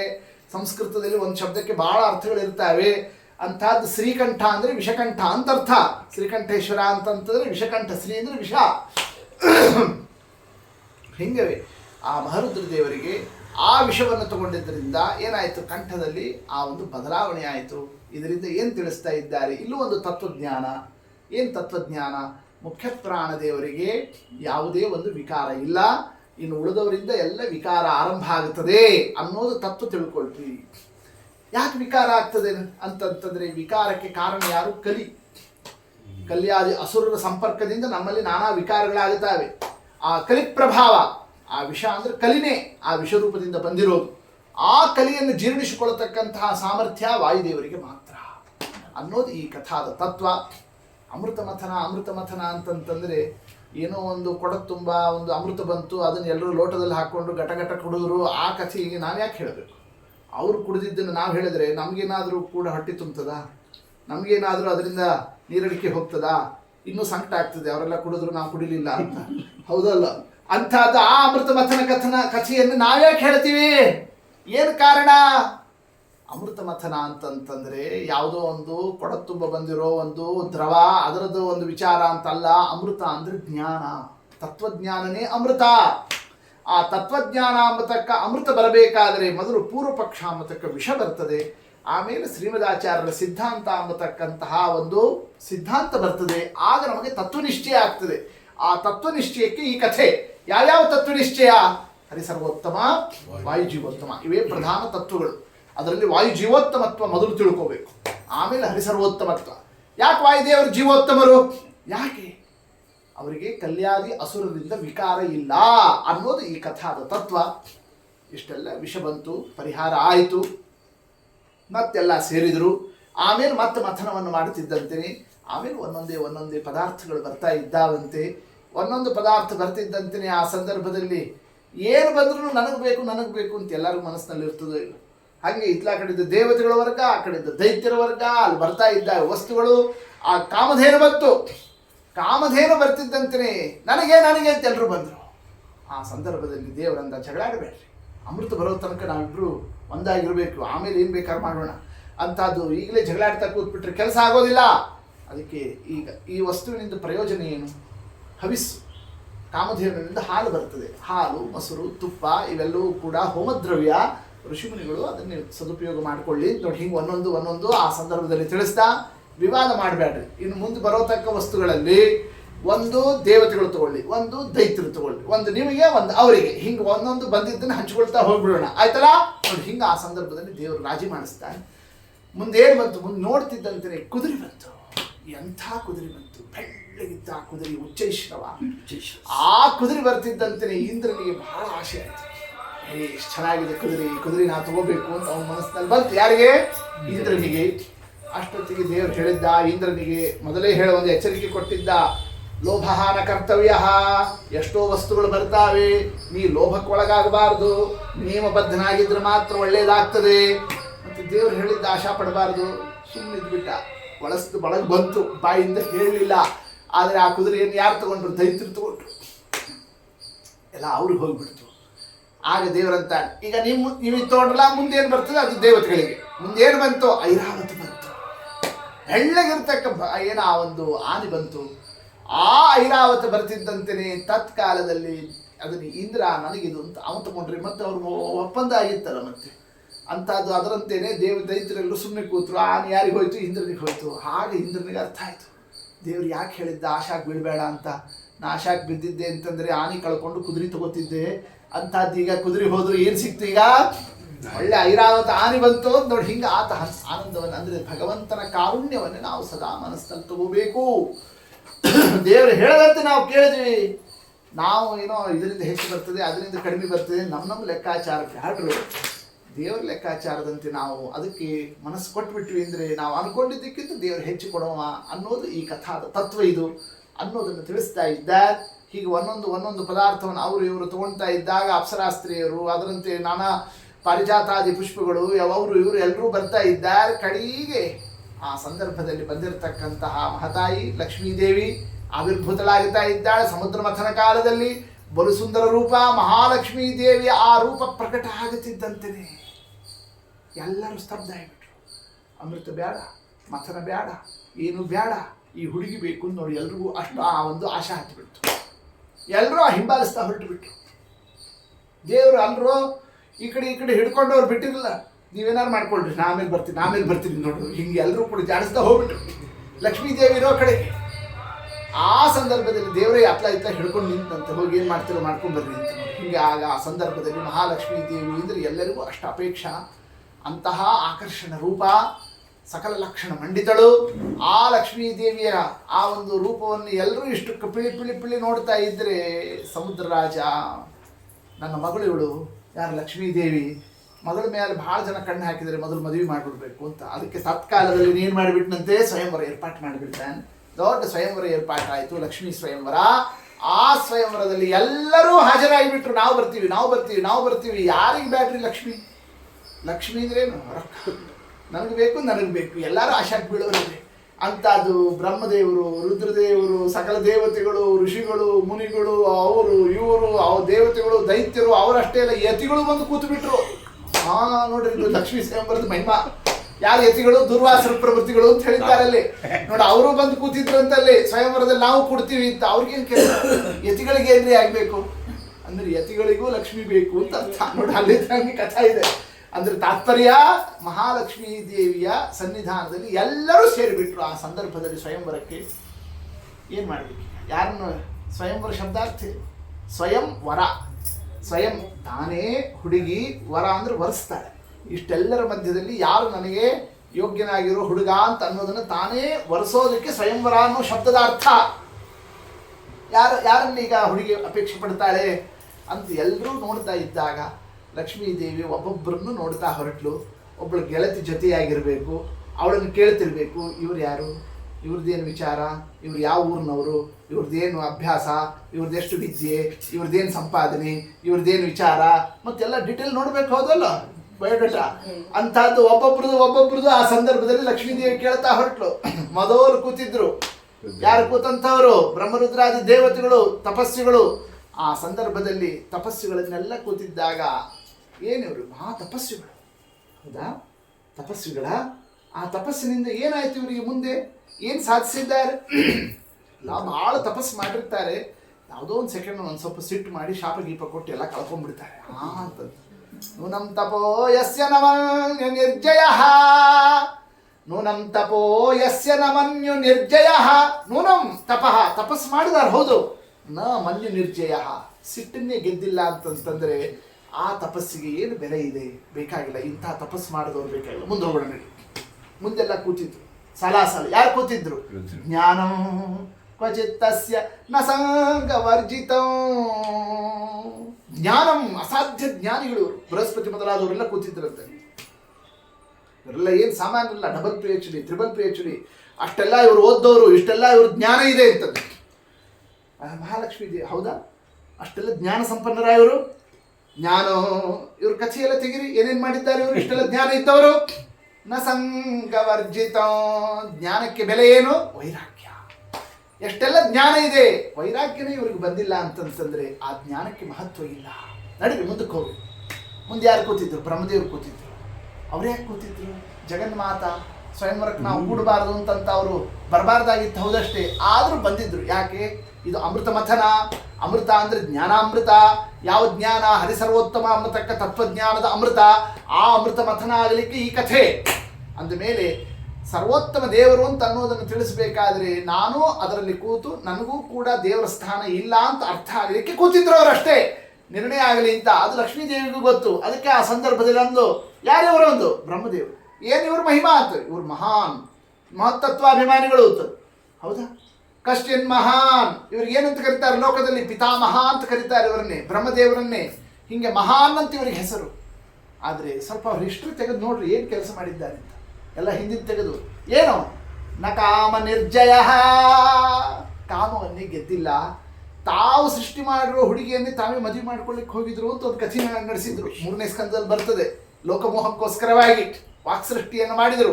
ವಾಗ್ರೂಪಳಾಗಿ ಒಬ್ಬರು ಹುಡುಗಿ ಬಂದು ಬ್ರಹ್ಮದೇವರಿಂದ ಸೃಷ್ಟಿಯಾದಾಗ ಆ ಹುಡುಗಿಯನ್ನು ನೋಡ್ತಿದ್ದಂತೆ ಬ್ರಹ್ಮದೇವರಿಗೆ ಆಶೆಯಾಗಿಬಿಡ್ತು ಅವಳನ್ನು ಕೈ ಹಿಡಿಬೇಕು ಅಂತ. ಅಷ್ಟೊತ್ತಿಗೆ ಇವರೆಲ್ಲ ಋಷಿಗಳೆಲ್ಲ ಇದ್ರಲ್ಲ, ಹುಟ್ಟಿದ್ರು ಬ್ರಹ್ಮದೇವ್ರ ಮಕ್ಕಳು. ಮರೀಚಿ, ಅತ್ರಿ, ಅಂಗಿರಸರು, ಅವರು ಇವರು ವಸಿಷ್ಠರು ಎಲ್ಲ ಅವ್ರ ಋಷಿಗಳು. ಅಪ ಅಪ ಅಪ ಅಪ ಹಂಗೆ ಮಾಡಬೇಡ್ರಿ, ಹಂಗೆ ಮಾಡಬೇಡ್ರಿ, ಹಂಗೆ ಮಾಡಬೇಡ್ರಿ, ಧರ್ಮ ಅಲ್ಲ ಅದು. ನೋಡಿ ಇವ್ರು ಧರ್ಮ ಹೇಳೋರು, ಇವರೆಲ್ಲ ಧರ್ಮಶಾಸ್ತ್ರ ಬರೆಯೋರು. ಹಿಂಗೆ ತಂದೆನೇ ಮಗಳನ್ನ ಹಿಡಿತಾರ. ಛೇ ಛೇ ಛೇ ಹೆಂಗೆ ಮಾಡಬಾರ್ದು, ನಾಚಿಕೆ ಆಗುತ್ತೆ, ಬಿಟ್ಬಿಡ್ತೀನಿ ಮಕ್ಕಳ ಕೈ ಹಿಡಿಸ್ಕೊಂಡ್ಬಿಟ್ಟಿದ್ದು. ಇದ್ರ ಕಥೆ ಮಾಡಿದ್ರು. ಯಾಕೆ? ಮುಂದೆ ಅಮೃತ ಮಥನ ಕಾಲದಲ್ಲಿ ಈ ಒಂದು ತತ್ವ ನಿರ್ಣಯಕ್ಕೆ ಈ ಒಂದು ಕಥಾ ಇರಲಿ ಅಂತ ಲೋಕಮೋಹಕವಾಗಿ ಈ ಒಂದು ಕಥಾ ಯಾರು ಮಾಡಿದ್ರು? ಬ್ರಹ್ಮದೇವರು. ಮತ್ತೆ ಹಂಗಾರೆ ಆ ವಾಕ್ ಸೃಷ್ಟಿ ಮಾಡಿದ್ದಿಲ್ಲ ಅಂತಂದ್ರೆ ಯಾರು? ಅದು ವಾಕ್ ಅಂತಂದ್ರೆ ಮಾತು. ಮಾತಿನಲ್ಲಿ ಎರಡಿದೆ. ಒಂದು ಸಂಸ್ಕೃತದ ಮಾತು, ಇನ್ನೊಂದು ಲೋಕದ ಮಾತು. ಮಾತು ಅಂತ ಅನ್ನೋದು ಎಲ್ಲರಿಗೂ ಆಕರ್ಷಣೆ, ಎಲ್ರಿಗೂ ಮಾತಾಡಬೇಕು, ಹರಟಿ ಹೊಡಿಬೇಕು ಅಂತ ಹೌದಲ್ಲ. ಲೋಕದ ತುಂಬ ಎಲ್ಲ ನಾಲ್ಗೆ ಚಾಪಲ್ಯ ಅಂತಹದ್ದು ಆ ಮಾತು ಯಾವುದು ಲೋಕದ ತುಂಬ ಮಾತನಾಡೋದಿದೆಯಲ್ಲ, ಹರಟಿ ಹೊಡೆಯೋ ಮಾತು, ಆ ಮಾತಿಗೆ ಅಭಿಮಾನಿಯಾಗಿರೋಳು ಸೃಷ್ಟಿ ಮಾಡಿದ್ರು. ಅದನ್ನು ಬ್ರಹ್ಮದೇವರೆಂದು ತಮ್ಮ ಹತ್ರ ಇಟ್ಕೊಳ್ಳೋದಿಲ್ಲ. ತಮ್ಮ ಹತ್ರ ಯಾರನ್ನೇ ಸರಸ್ವತಿಯನ್ನು ಮಾತ್ರ ಇಟ್ಕೊಳ್ಳೋರು. ಅದನ್ನು ಹೊರಗೆ ಹಾಕಿಬಿಡ್ತಾರೆ. ಆ ಸಂದರ್ಭದಲ್ಲಿ ಇಷ್ಟು ಕಥಾ, ಆ ಒಂದು ಕಥಾವನ್ನು ಇಲ್ಲಿ ಯೋಜಿಸಿಬಿಟ್ಲು ಲಕ್ಷ್ಮೀದೇವಿ. ನ ಕಾಮ ನಿರ್ಜಯ, ಕಾಮವನ್ನು ಗೆದ್ದೇ ಇಲ್ಲ. ಇವರು ಯಾರು ಈ ಮಹಾನ್? ಸರಿ, ಮುಂದೆ ಯಾರು? ರುದ್ರದೇವರು ಕೂತಿದ್ರು. ಇವ್ರದ್ದೇನು ಅಂತಂದ್ರು, ಸೈಶ್ವರಕ್ಯೋ. ಇವರು ಸಾಮಾನ್ಯರಲ್ಲ, ಇವರಿಗೆ ಈಶ್ವರ ಅಂತ ಲೋಕದಲ್ಲಿ ಅಷ್ಟು ದೊಡ್ಡ ಹೆಸರಿದೆ. ಈಶ್ವರ ಅಂತ ಯಾರನ್ನು ಕರೀತಾರೆ? ರುದ್ರದೇವರನ್ನೇ. ಲಕ್ಷ್ಮೀದೇವಿ ಅಂದು ಈಶ್ವರ ಅಂತ ಹೆಸರಿಟ್ಕೊಂಡವರೆಲ್ಲ ಈಶ್ವರ ಆಗಿಬಿಡ್ತಾರೆ. ಯಾಕೆ? ಈಶ್ವರ ಶಬ್ದದ ಅರ್ಥ ಏನು? ಈಶ್ವರ ಅಂತಂತಂದರೆ ಇನ್ನೊಬ್ಬರನ್ನೇ ಎಂದೂ ಡಿಪೆಂಡ್ ಆಗೋದಿಲ್ಲ. ಯಾವ ಕೆಲಸದಲ್ಲೂ ಮತ್ತೊಬ್ಬರನ್ನೇ ಯಾರು ಅವಲಂಬಿಸದೇನೆ ಎಲ್ಲವನ್ನೂ ತಾನೇ ಮಾಡಲಿಕ್ಕೆ ಸಮರ್ಥನೋ ಅವನಿಗೇನಂತ ಹೆಸರು? ಈಶಾ ಐಶ್ವರ್ಯೇ. ಅವನೇ ಈಶಾ, ಅವನೇ ಈಶ್ವರ. ಇದು ಈಶ್ವರ ಶಬ್ದದ ಅರ್ಥ. ಹಂಗಿದ್ದಾರ ಇವರು? ಸೈಶ್ವರಕ್ಯೋ ಪರತೋ ವ್ಯಪಾಶ್ರಯ. ವರ ಕೊಟ್ಟು ಕಾಪಾಡ್ರಿ ಅಂತ ಅವರೇ ಓಡೋಗ್ತಿರ್ತಾರೆ ನೋಡಿ. ಇದೆಲ್ಲ ಭಸ್ಮಾಸುರನ ಕಥೆಯಲ್ಲಿ ನಡೆದೋಗಿದೆ. ತಾವು ವರ ಕೊಟ್ಟರು ಯಾರಿಗೆ? ವೃಕಾಸುರನಿಗೆ. ಏನಂತ? ಯಾರ ನನ್ನ ತಲೆ ಮೇಲೆ ಕೈ ಇಟ್ಟರೆ ಅವರು ಭಸ್ಮ ಆಗಲಿ ಅಂತ. ಅವ ವರ ತಗೊಂಡು ನಿಮ್ಮ ತಲೆ ಮೇಲೆ ಕೈ ಇಡ್ತೀನಿ ಅಂತ ಓಡ್ಲಿಕ್ಕೆ ಶುರು ಮಾಡಿಬಿಟ್ರು. ಯಾರು? ರುದ್ರದೇವರು. ಹಿಂಗೆ ತಾವು ಕೊಟ್ಟರು ವರದಿಂದ ತಾವೇ ಒದ್ದಾಡ್ತಾ ಇದ್ದಾರೆ. ಇಂಥ ಇವರು ಈಶ್ವರ ಅಂತ ಕರ್ಸ್ಕೋತಾರೇನ್ರಿ? ಇವನನ್ನು ಗಂಡ ಅಂತ ಒಪ್ಲಿಕ್ಕೆ ಆಗ್ತದಾ? ಇಂಥ ಗಂಡ ಬೇಕಾಗಿಲ್ಲ. ಹೀಗೆ ಒಬ್ಬೊಬ್ಬರನ್ನು ಕೂಡ ರಿಜೆಕ್ಟ್ ಮಾಡ್ತಾ ದೇವತೆಗಳು ಅವ್ರನ್ನೇ ಇವರನ್ನೇ ದೇವಾದಿ ದೇವತೆಗಳನ್ನೇ ತಿರಸ್ಕಾರ ಮಾಡಿದ ಮೇಲೆ ಇನ್ನು ದೈತ್ಯರನ್ನು ಏನು ಕೇಳಬೇಕು? ಯಾರು ಉಪಯೋಗ ಇಲ್ಲ. ಯಾರು ಈ ಒಂದು ಸ್ವಯಂವರದಲ್ಲಿ ಬಂದವರು ಯಾರು ನನಗೆ ತಕ್ಕ ವರ ಆಗಿಲ್ಲ ಅಂತ ಅಂದ್ಬಿಟ್ರು ಲಕ್ಷ್ಮೀದೇವಿ. ಬೇರೆಯವರು ಅವರು ಇವರು ನಮ್ಮ ದೋಷ ಹೇಳಿದರೆ, ಯಾರಾದರೂ ಬೈದರೆ, ನನ್ನ ಬಗ್ಗೆ ಮಾತಾಡ್ತೀರಾ ನೀವು ಅಂತ ಜಗಳಾಡ್ತಾರೆ. ಆದರೆ ಸಣ್ಣ ಹುಡುಗಿ ಮಾತನಾಡಿದರೆ ಎಲ್ಲ ತಲೆಗೆ ತೆಗಿಸ್ಕೊಂಡು ಕೂತ್ಕೊಂಡ್ರೆ. ಯಾಕೆ? ಹೆಣ್ಮಗಳ ಕೈಯಲ್ಲಿ ಬಯಸ್ಕೊಂಡಾಗ ಏನೂ ಮಾತಾಡ್ಲಿಕ್ಕೆ ಬರೋದಿಲ್ಲ. ಹಂಗೆ ಎಲ್ಲರೂ ಸುಮ್ಮನೆ ಆಗಿಬಿಟ್ರು. ಆ ಸಂದರ್ಭದಲ್ಲಿ ಎಲ್ಲರಲ್ಲೂ ದೋಷ ಇದೆ. ಹಂಗಾರೆ ಯಾರು ಮದುವೆ ಆಗ್ತಾರೆ? ಆ ಸಂದರ್ಭದಲ್ಲಿ ಮಹಾಲಕ್ಷ್ಮೀ ದೇವಿ ಜಗತ್ತಿಗೆ ತಿಳಿಸ್ತಾ, ಇವ್ರು ಯಾರೂ ಬ್ಯಾಳ, ಮತ್ತಾರು ಸ್ವಯಂವರಕ್ಕೆ ಒಬ್ಬ ಬಂದೇ ಇಲ್ಲ. ಅಲ್ಲೇ ಆ ಕಡೆ ಈ ಕಡೆ ಹಿಡ್ಕೊಂಡು ನಿಂತಿದ್ದ ನಮ್ಮ ದೇವರು ಅಜಿತನಾಮಕ ಪರಮಾತ್ಮ. ಅವ ಯಾಕೆ ಬಂದಿರಲಿಲ್ಲ ಅಂತಂದರೆ, ನನಗೇನು ಲಕ್ಷ್ಮೀದೇವಿ ಬೇಕೇ ಬೇಕು ಅಂತೇನು ಆಶಾ ಇಲ್ಲ ನೋಡು. ಅವ ನಿರಪೇಕ್ಷನಾಗಿದ್ದ. ಅದನ್ನು ನೋಡ್ತಾಳೆ ಲಕ್ಷ್ಮೀದೇವಿ. ಆ ಸಂದರ್ಭದಲ್ಲಿ ರಮಾ ಮುಕುಂದೋ ನಿರಪೇಕ್ಷಮೀಪ್ಸಿತೋ ಏವಂ ವಿಮೃಶ್ಯ ಅವ್ಯಭಿಚಾರಿ ಸದ್ಗುಣೋ. ಏವಂ ವಿಮರ್ಶ್ಯ, ಇಷ್ಟು ವಿಮರ್ಶೆಯನ್ನು ಮಾಡಿ ಸಕಲ ಗುಣ ಸಂಪನ್ನ ಇರಬೇಕು, ಒಂದು ದೋಷ ಇರಬಾರದು. ಅಂಥ ಪುರುಷ ಯಾರು, ಅಂಥ ವರ ಯಾರು ಅಂತ ವಿಚಾರವನ್ನು ಮಾಡುತ್ತಾ, ಯಾರು ಹಂಗಿಲ್ಲ ಇಲ್ಲಿರೋರು, ಕೇವಲ ಮುಕುಂದ ಭಗವಂತ ಒಬ್ಬನೇ. ರಮಾ ಮುಕುಂದ. ಯಾಕೆ ದೇವರನ್ನು ವರಿಸಿದ್ಲು ಲಕ್ಷ್ಮೀದೇವಿ? ಪರಮಾತ್ಮನನ್ನೇ ಗಂಡ ಅಂತ ಸ್ವೀಕಾರ ಮಾಡ್ಲಿಕ್ಕೆ ಏನು ಕಾರಣ? ಗಂಡನ ಮೊದಲನೇ ಲಕ್ಷಣ ಏನು? ಗಂಡ ಅಂತ ಆಗ್ಬೇಕಾದ್ರೆ ಗಂಡ ಹೆಂಗಿರ್ಬೇಕು? ನಿರಪೇಕ್ಷಮೀಪ್ಸಿತ. ಯಜಮಾನನಾದವನು ಯಾವತ್ತೂ ಕೂಡ ನಿರಪೇಕ್ಷನಾಗಿರ್ಬೇಕು. ಅಪೇಕ್ಷಾ ಪಡಬಾರದು. ಹೆಂಡತಿ ಮನೆಯಿಂದ ಅತ್ತರಲಿ ಇತ್ತರಲಿ, ಹೆಂಡತಿ ಇಷ್ಟು ದುಡಿಲಿ, ಅದರಿಂದ ನಾ ಎಲ್ಲದನ್ನು ನಾನು ಮೇಂಟೈನ್ ಮಾಡ್ಕೋತೀನಿ ಅಂತ ಹೆಂಡತಿ ಸಂಪಾದನೆಯಿಂದ ಯಾರು ಅಪೇಕ್ಷೆ ಪಟ್ಟು ಅದರಿಂದ ನಾನು ಸಂಸಾರ ನಡೆಸ್ತೀನಿ ಅಂತ ಅವ ಗಂಡ ಏನ್ರಿ ಅವ ನೋಡು. ಅದಕ್ಕೆ ಲಕ್ಷ್ಮೀದೇವಿ ಅಂದು ರಮಾ ಮುಕುಂದೋ ನಿರಪೇಕ್ಷಮೀಪ್ಸಿತಂ. ಯಜಮಾನನ ಹೆಂಗಿರ್ಬೇಕವ? ನಿರಪೇಕ್ಷನಿರ್ಬೇಕು. ಅವ ನಿರಪೇಕ್ಷನಿದ್ದಾನೆ ನೋಡು. ಬರಲಿಲ್ಲ ಸ್ವಯಂವರಕ್ಕೆ ಬಂದೇ ಇಲ್ಲ. ನಿನಗೆ ಬಂದ್ರೆ ಬಾ, ಬಿಟ್ಟರು ಬಿಡು, ನಾನೇನು ನಿನ್ನ ಅಪೇಕ್ಷೆ ಪಡ್ತಿಲ್ಲ. ಅಂಥ ಗಂಡ ಖರೆ ಗಂಡ, ಅವನೇ ನಿಜವಾದ ಯಜಮಾನ, ಅದು ಭಗವಂತ. ನಾವು ಹಂಗೆ ಇದ್ದೀವಿ ಅಂತ ಎಲ್ಲರೂ ಹಾರಾಡ್ತಿರ್ತಾರೆ. ಆಗೋದಿಲ್ಲ. ಒಂದಲ್ಲ ಒಂದಕ್ಕೆ ಬೇಕೇ ಬೇಕು. 3 ದಿವಸ ಮನೆ ಕಸ ಹೊಡೆಯೋದ್ರೊಳಗೆ ಸಾಕಾಗಿ ಹೋಗಿರ್ತಾರೆ. ಹೆಂಡತಿ ಯಾವಾಗ ಬರ್ತಾಳಪ್ಪ, ಯಾವಾಗ ಮನೆ ನೋಡ್ಕೊಂತಾಳೆ ನೋಡಿ, ಇಷ್ಟು ಇವ್ರದ್ದು ಇರ್ತದೆ. ಇವ್ರು ಗಂಡಂದ್ರೆ ಆಗ್ತಾರೇನ್ರಿ? ಅಂಥದ್ದು ಲಕ್ಷ್ಮೀದೇವಿಯನ್ನೇ ನೀ ಬೇಡ ಬಾ, ಬೇಕಾದ್ರೆ ನಿನ್ಗೆ ಅಪೇಕ್ಷೆ ಇದ್ದು ನಿನಗೆ ಸುಖ ಬೇಕು ಅಂತಿದ್ರೆ ನನ್ನ ಹತ್ರ ಬರಬೇಕೇ ಹೊರತು ನಾನು ನಿನ್ನನ್ನು ಬಯಸ್ತಾ ಇಲ್ಲ. ಅಲ್ಲಿ ಯಾವ ಅಂಶದಲ್ಲಿ ಬೇಡ ಅಂದ್ರೂ ಒಂದು ಅಂಶಕ್ಕಂತೂ ಹೆಂಡತಿ ಬೇಕೇ ಬೇಕು. ಕೂಸು ಹುಟ್ಲಿಕ್ಕಂತೂ ಬೇಕೇ ಬೇಕಾ ಲೋಕದಲ್ಲಿ. ಇನ್ನು ಉಳಿದಿದ್ದೆಲ್ಲ ಬೇಕಾದ್ರೆ ತಾವೇ ಕಸ ಹೊಡ್ಕೋಬೋದು, ತಾವೇ ಒಲೆ ಹಚ್ಕೋಬೋದು, ತಾವೇ ಅಡುಗೆ ಮಾಡ್ಕೋಬೋದು, ತಾವೇ ಎಲ್ಲ ತೆಕ್ಕೋಬೋದು, ಮಾಡ್ಬೋದು, ಇನ್ನೆಲ್ಲ ಮಾಡ್ಬೋದು. ಆದ್ರೆ ಒಂದು ಕೂಸು ಹುಟ್ಟಬೇಕಂತ ಆದರೆ ಆಗ ಯಾರು ಬೇಕೇ ಬೇಕು? ಹೆಂಡತಿ ಬೇಕೇ ಬೇಕು. ಆದರೆ ದೇವರಂದ ಅದಕ್ಕೂ ಬೇಕಾಗಿಲ್ಲ. ನಾಭಿಯಿಂದ ಹುಟ್ಟಿಸ್ತೀನಿ ನೋಡಿ ಮಗನನ್ನೇ, ಅದರಲ್ಲೂ ನಿನ್ನ ಅಪೇಕ್ಷಾ ನನಗಿಲ್ಲ. ಇದು ಭಗವಂತನ ಸ್ವಾತಂತ್ರ್ಯ. ಇದು ಭಗವಂತನ ಮಹಿಮಾ. ಇಷ್ಟು ಭಗವಂತ ನಿರಪೇಕ್ಷನಿದ್ದಾನೆ. ರಮಾ ಮುಕುಂದೋ ನಿರಪೇಕ್ಷಮೀಪ್ಸಿತೋ. ಇದು ಭಗವಂತನ ಅಮೃತ ಮಥನದ ಕಥಾ. ದೇವರೇ ಯಾಕೆ ಸರ್ವೋತ್ತಮ, ಯಾಕೆ ಸ್ವತಂತ್ರ ಅನ್ನೋದನ್ನು ಲಕ್ಷ್ಮೀದೇವಿ ಇಷ್ಟು ತಿಳಿಸ್ತಾ ಆ ಸಂದರ್ಭದಲ್ಲಿ ಭಗವಂತನ ಸನ್ನಿಧಾನಕ್ಕೆ ಬಂದು ಆಗ ತನ್ನ ಅಮಲಾನ ಪಂಕಜಮಾಲಾವನ್ನೇ ಪರಮಾತ್ಮನ ಕೊರಳಿಗೆ ಹಾಕೋಣ. ಬಲು ಚೆಂದಾಗಿ ವಿವಾಹ ಮಹೋತ್ಸವವನ್ನೇ ಸಮುದ್ರರಾಜ ನಿಂತು ನಡೆಸ್ತಾನೆ. ಎಲ್ಲರೂ ಕೂಡ ಸುಮ್ಮನೆ ಪಿಳಿ ದಿಟ್ಟಿಸ್ತಾ ನೋಡ್ತಾ ನಿಂತರು, ಬಯಸ್ಕೊಂಡಿದ್ರು, ಏನೂ ಮಾತಾಡೋಂಗಿಲ್ಲ. ದೇವತೆಗಳೆಲ್ಲರೂ ಹರ್ಷೋದ್ಗಾರವನ್ನು ಮಾಡಿದರು. ಲಕ್ಷ್ಮೀ ನಾರಾಯಣರ ಲಕ್ಷ್ಮೀ ಸ್ವಯಂವರದ ಈ ಒಂದು ಅಮೃತ ಮಥನದ ದಿವ್ಯವಾಗಿರತಕ್ಕ ಕಲ್ಯಾಣ ಮಹೋತ್ಸವದ ಕಥಾ ಜಗತ್ತಿಗೆ ಕಲ್ಯಾಣ ಆಗಲಿ ಇತ್ತು ಸ್ವಾಮಿ ಇಷ್ಟು ಲೀಲಾವನ್ನು ತೋರಿಸ್ತಕ್ಕಂತಹ ವಿಚಾರ. ಆಮೇಲೆ ಮದುವೆ ಎಲ್ಲ ಆಯಿತು. ಲಕ್ಷ್ಮೀದೇವಿ ದೇವರ ಕಾಲನ್ನು ಹಿಡ್ಕೊಂಡು ಕಾಲು ಒತ್ತಾ ಕೂತ್ಲು. ದೇವರಂತಾರಂತೆ, ಎಷ್ಟು ಚಂದ ಇದೆ ಕಥಾದಲ್ಲಿ. ಭಾಗವತ ಶ್ಲೋಕಗಳು ನೋಡಬೇಕು. ಸ್ವಸ್ಯಾ ಸ್ತ್ರೀಯ, ಸ್ತ್ರೀ ಅಂದ್ರೆ ಹೆಣ್ಮಗಳು, ಬರೇ ಸ್ತ್ರೀ ಅಲ್ಲ, ಸ್ವಸ್ಯಾಹ ತನ್ನ ಹೆಣ್ಮಗಳು, ತನ್ನವಳು ಅಂತಾಗಿದ್ದಾಳೆ. ಈಗ ತನ್ನವಳು ಅಂತ ಯಾರಾಗಿರ್ತಾಳೆ, ಕೈ ಹಿಡ್ಕೊಂಡು ಬಂದಿರ್ತಾಳೆ, ಮತ್ತೊಂದು ಮನೆಯಿಂದ ತನ್ನ ಮನೆ ತನಕ ಬಂದಿರ್ತಾಳೆ, ಅಂತಹ ಹೆಣ್ಮಗಳನ್ನೇ ಕಾಲ್ಕಸ ಮಾಡಬಾರ್ದು ಮನೆಯಲ್ಲಿ. ನೋಡು, ಅದನ್ನು ದೇವರು ಯಾಕೆ ತಂದೆ ತಾಯಿ ಬಂಧು ಬಳಗ ಎಲ್ಲಾರನ್ನು ಬಿಟ್ಟು ಗಂಡನನ್ನೇ ಸರ್ವಸ್ವ ನಂಬ್ಕೊಂಡು ಬಂದಿರತಕ್ಕಂತಹ ಯಾವ ಹೆಣ್ಮಗಳಿರ್ತಾಳಲ್ಲ, ಅವಳು ಕಾಲು ಹಿಡ್ಕೊಳ್ತಾಳೆ ಅಂತ ನೀವು ಕಾಲು ಕಸ ಮಾಡಬಾರ್ದ್ರಪ್ಪ. ಅವಳನ್ನು ಮ್ಯಾಲಕ್ಕೆ ಎತ್ತಿಡಬೇಕು ಮನೆಯೊಳಗೆ. ಅದು ಗಂಡನ ಮನೆಯಲ್ಲಿರ್ತಕ್ಕಂಥವರ ಕರ್ತವ್ಯ. ಅದಕ್ಕೆ ಗಂಡ ಮೊದಲು ಎತ್ತಿ ಹಿಡಿದಿರ್ತಾನೆ, ಉಳಿದವರೆಲ್ಲರೂ ಎತ್ತಿ ಹಿಡಿತಾರೆ. ಅದಕ್ಕೆ ದೇವರೇನು ಮಾಡ್ತಾ ಇದ್ದಾನೆ ಆ ಸಂದರ್ಭದಲ್ಲಿ, ಬೇಡ ನೀ ಕೆಳಗೆ ಕಾಲು ಹತ್ರ ಇರೋದಲ್ಲ, ಬಾ ಮ್ಯಾಲಕ್ ಬಾ, ಮ್ಯಾಲಕ್ ಬಾ ಅಂತ ಆ ಸಂದರ್ಭದಲ್ಲಿ ಲಕ್ಷ್ಮೀ ದೇವಿಯನ್ನು ಮ್ಯಾಲಕ್ಕೆ ಎತ್ಕೊಂಡ. ಮ್ಯಾಲಕ್ಕೆ ಎತ್ತದ, ಮ್ಯಾಲಕ್ ಬಾ ಅಂತ ಎಲ್ಲಿಗೆ ಎತ್ಕೊಂಡ? ವಕ್ಷೋ ನಿವಾಸಮ ಕರೋತೆ ಪರಮೋ ವಿಭೂತೆ. ವಕ್ಷೋ ನಿವಾಸ, ತನ್ನ ಹೃದಯದಲ್ಲಿ ವಕ್ಷಸ್ಥಳದಲ್ಲಿ ಲಕ್ಷ್ಮೀ ದೇವಿಗೆ ಸ್ಥಾನವನ್ನು ಸ್ವಾಮಿ ನೀಡ್ತಾ ಇದ್ದಾನೆ. ಯದಿ ತನಕ ಎತ್ತುತ್ತಾ ಇದ್ದಾನಂತೆ. ಯದಿ ತನಕ ಯಾಕೆ ಎತ್ತದ? ತಲೆ ಮೇಲೆ ಕುಡಿಸ್ಕೋಬೇಡ್ರಿ ಅಂತೂ ಹೇಳಿದ್ನಂತೆ. ಮತ್ತೆ ಅದು ಒಂದು ತತ್ವನೇ. ಮತ್ತೆ ಹೆಂಡತಿನ ತಲೆ ಮೇಲೆ ಕುಡಿಸ್ಕೊಂಡ್ರೆ ಅವ್ಯವಸ್ಥೆ ಆಗಿ ಹೋಗ್ತದೆ. ಅಷ್ಟರ ತನಕ ಮಾತ್ರ ಎತ್ತಿಡಬೇಕು. ನೋಡಿ, ಇನ್ನೂ ಒಂದು ದೇವರು ಜಗತ್ತಿಗೆ ತಿಳಿಸ್ತಾ ಇದ್ದಾನೆ. ವಕ್ಷೋ ನಿವಾಸಂ. ಯದಿ ಭಾಗ ಅಂದ್ರೆ ಯಾವ ಭಾಗ? ಬಲಭಾಗನೋ ಎಡಭಾಗನೋ? ಎಡಭಾಗದಲ್ಲಿ ಸ್ವಾಮಿ ಯಾರನ್ನೇ ಲಕ್ಷ್ಮೀ ದೇವಿಯನ್ನು ಕೂರಿಸ್ತಾಳೆ. ಅಂದ್ರೆ ಮಹಾಲಕ್ಷ್ಮೀ ದೇವಿ ಎಲ್ಲಿದ್ದಾಳೆ? ಎಡಭಾಗದಲ್ಲಿದ್ದಾಳೆ. ಅದಕ್ಕೆ ಎಲ್ಲರದ್ದು ಜೋಬ್ ಇರೋದು ಇಲ್ಲೇನೆ, ಗೊತ್ತಾಯ್ತಲ್ಲ? ಮತ್ತೆ ಅದನ್ನು ತಿಳ್ಕೊಬೇಕು ನಾವು. ಯಾಕೆ ಸುಮ್ಮನೆ ಹಂಗೆ ಯಾವುದು ನಡೆದಿಲ್ಲ. ಯಾಕೆ ಜೋಬ್ ಇಲ್ಲೇ ಇರ್ತದೆ? ಬಲಭಾಗಕ್ಕೆ ಇರ್ತದೆ, ಎಡಭಾಗಕ್ಕೆ ಇರ್ತದೆ. ಎಲ್ಲರದ್ದು ಕಿಶೆ ರೊಕ್ಕ ಇಡೋ ಜಾಗ ಯಾವುದು? ಜೋಬ್ ಇರೋದು ಎಲ್ಲಿ? ಎಡಭಾಗದಲ್ಲಿ. ಯಾಕೆ? ಯಾರು ಶರ್ಟ್ ಗಿರ್ಟ್ ಎಲ್ಲ ಮಾಡಿದವರು ನಮ್ಮ ಭಾರತದ್ದಲ್ಲ, ಅದು ಹೊರದೇಶದಿಂದ ಬಂದಿದ್ದು. ಅವ್ರಿಗೆ ಯಾಕೆ ಹಂಗೆ ಮಾಡಿದ್ರು? ದೇವ್ರು ಹಂಗೆ ಯಾಕೆ ಪ್ರೇರಣೆ ಮಾಡಿದ? ಅಲ್ಲೂ ಬಿಂಬ ಪ್ರತಿಬಿಂಬ ಭಾವ ಇದೆ. ಭಗವಂತ ಬಿಂಬ, ಅವನ ರೂಪ ಹೆಂಗಿದೆಯೋ ಹಂಗೆ ಎಲ್ಲ ಜಗತ್ತು ನಡೀತಿರ್ತದೆ ಅನ್ನೋದು ಅಲ್ಲೂ ತಿಳ್ಕೊಳ್ರು. ಅವ್ರು ದೇವ್ರ ನಾಸ್ತಿಕರಾದರೂ ಅಲ್ಲಿ ಪರಮಾತ್ಮನ ಕಥಾ ಹೆಂಗೆ ನಡೆದಿರ್ತದೆ ಅನ್ನೋದನ್ನು ಅರ್ಥ ಮಾಡಿಕೊಳ್ಳ್ರಿ. ವಕ್ಷೋ ನಿವಾಸಮ ಕರೋತೆ ಪರಮೋ ವಿಭೂತೆ. ಲಕ್ಷ್ಮೀದೇವಿ ಮ್ಯಾಲಕ್ಕೆ ಬಂದು ಕೂತ್ಲಲ್ಲ, ಏನಂತ ಯಾಕೆ ಕುಡಿಸ್ಕೊಂಡ ಮ್ಯಾಲಕ್ಕೆ? ಶ್ರೀ ಸ್ವಾ ಪ್ರಜಾ ಸಕರುಣೇನ ನಿರೀಕ್ಷಣೇನ ಯತ್ರ ಸ್ಥಿತೈಧಯತ ಸಾಧಿಪತಿಯು ಸ್ತ್ರೀಲೋಕಾನ್ನೇ. ಜಗತ್ತಿಗೆ ತಾಯಿ ಹೋದಲ್ಲೋಳು.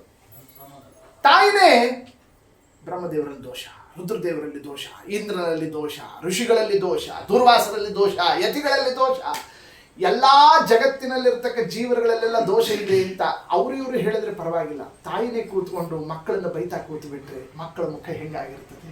ಹಾಗೆ ಎಲ್ಲಾರನ್ನೂ ಬೈದು ಬಿಟ್ಟಿಯಾ? ಯಾವಾಗ ಈಗ ಕನ್ಯೆ ಆಗಿದ್ದಾಗ ಎಲ್ಲರೂ ಬೈಸ್ಕೊಂಡು ಮಾರಿ ಸಣ್ಣದಾಗಿದೆ ಆ ಮಕ್ಕಳದು.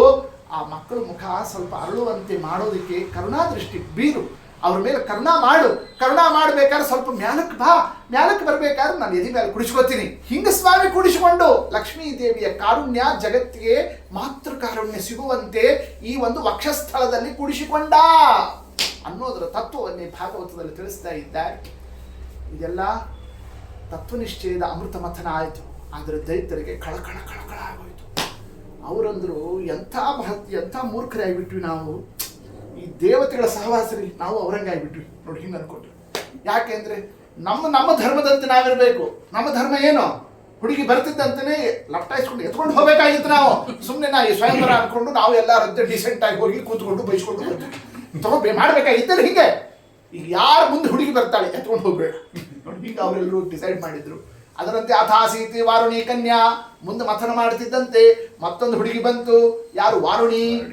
ವಾರುಣಿ ಕನ್ಯಾ ಅಂದ್ರೆ ಮದ್ಯಕ್ಕೆ ಅಭಿಮಾನಿಯಾಗಿರ್ತಕ್ಕಂತಹ ಸ್ತ್ರೀ ಬಂದು ಅಪಹಾರ ಮಾಡಿ, ಯಾಕೆ ಅವರೆಲ್ಲ ಮದ್ಯ ಅದು ಇದು ಕುಡಿಯೋದ್ರಲ್ಲಿ ಅವರೆಲ್ಲರೂ ತತ್ಪರರು ನೋಡಿ, ಅವರು ಅದನ್ನ ಅಪಹಾರ ಮಾಡ್ಕೊಂಡು ಹೋಗ್ತಾ ಇದ್ದ. ಹೀಗೆ ಲಕ್ಷ್ಮೀ ಸ್ವಯಂವರಾದಿಗಳೆಲ್ಲವೂ ನಡೀತು. ಆದರೂ ಅಮೃತ ಮಥನ ಬರಲಿಲ್ಲ. ಯದಾ ಸುಧಾನ ಜಾಯೇತ ನಿರ್ಮಮಂಥ ಅಜಿತ ಸ್ವಯಂ.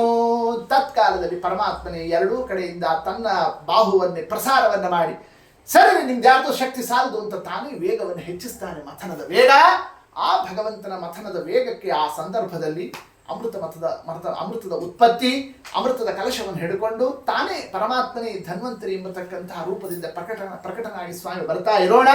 ಎಲ್ಲರೂ ನೋಡ್ತಾ ಇದ್ದಾರೆ, ಎಲ್ಲರೂ ಹರ್ಷೋದ್ಗಾರ. ಯಾವುದಕ್ಕೋಸ್ಕರ ಇಷ್ಟೆಲ್ಲ ಶ್ರಮ, ಅಂತಹ ವಸ್ತು ಬಂತು, ಅಮೃತ ಮಥನ ಆಗ್ತಾ ಇದೆ. ಎಲ್ಲರೂ ಇನ್ನು ಅಮೃತ ಬರ್ತದೆ, ಬಾಯಾಗಿ ಬೀಳ್ತದೆ, ಅಮೃತ ಬರ್ತದೆ, ನಾವು ಕುಡಿತೀವಿ ನೋಡಿ ಎಲ್ಲರೂ ಇಷ್ಟ ಆ ದೃಷ್ಟಿಯಿಂದ ನೋಡ್ತಾ ಇದ್ದಾರೆ. ಕೈಯಲ್ಲಿ ಸ್ವಾಮಿ ಅಮೃತದ ಕಲಶ ಹಿಡ್ಕೊಂಡು ಬಂದ. ಏನ್ ಸ್ವಾಮಿಯ ದಿವ್ಯ ರೂಪ, ಧನ್ವಂತರಿಯ ರೂಪ. ಅಮೃತ ಬಿಭ್ರದ್ ವಲಯ ಭೂಷಣ, ವಲಯಾದಿಗಳಿಂದ ಅಲಂಕೃತವಾಗಿರತಕ್ಕಂಥದ್ದು. ಕಲಶದ ಒಂದು ಕೈಯಲ್ಲಿ ಗಿಂಡಿ, ಇನ್ನೊಂದು ಕೈಯಲ್ಲಿ ಅಮೃತ, ಎರಡನ್ನು ಹಿಡ್ಕೊಂಡು ಸ್ವಾಮಿ ಬಂದಿರೋಣ. ಆ ರೂಪದ ಹತ್ತಿರಕ್ಕೆ ಆ ಸಂದರ್ಭದಲ್ಲಿ ದೈತ್ಯರು ಧಾವಿಸಿಕೊಂಡು ಬಂದವರೇನೆ ಆ ಕೈ ಹಾಕಿ ಮೊದಲ ಆ ಅಮೃತದ ಗಿಂಡಿಯನ್ನೇ ಆ ಕಲಶವನ್ನೇ ಅಪಹಾರ ಮಾಡಿ ಕಳ್ಳತನ ಮಾಡಿ, ಕಳ್ಳತನ ಅಲ್ಲ ಎಲ್ಲರ ಎದುರಿಗೆ ತಗೊಂಡಿರೋದು ದರೋಡೆ ಅಂತಾರೆ. ಹಾಗೆ ಆ ಸಂದರ್ಭದಲ್ಲಿ ಎತ್ಕೊಂಡೇ ಹೋಗ್ಬಿಟ್ರು. ಬಂತು ಅಮೃತ ನಾವು ಕುಡಿತೀವಿ ಅಂತ ತಗೊಂಡು ಹೋಗ್ತಾ ಇದ್ದ. ದೇವತೆಗಳು ನೋಡ್ತಿದ್ದಂತೆಯೇ ಏನು ಅಮೃತದ ಕೊಡ ಹೋಗ್ಬಿಡ್ತು ದೈತ್ಯರ ಗುಂಪಿನಲ್ಲಿ.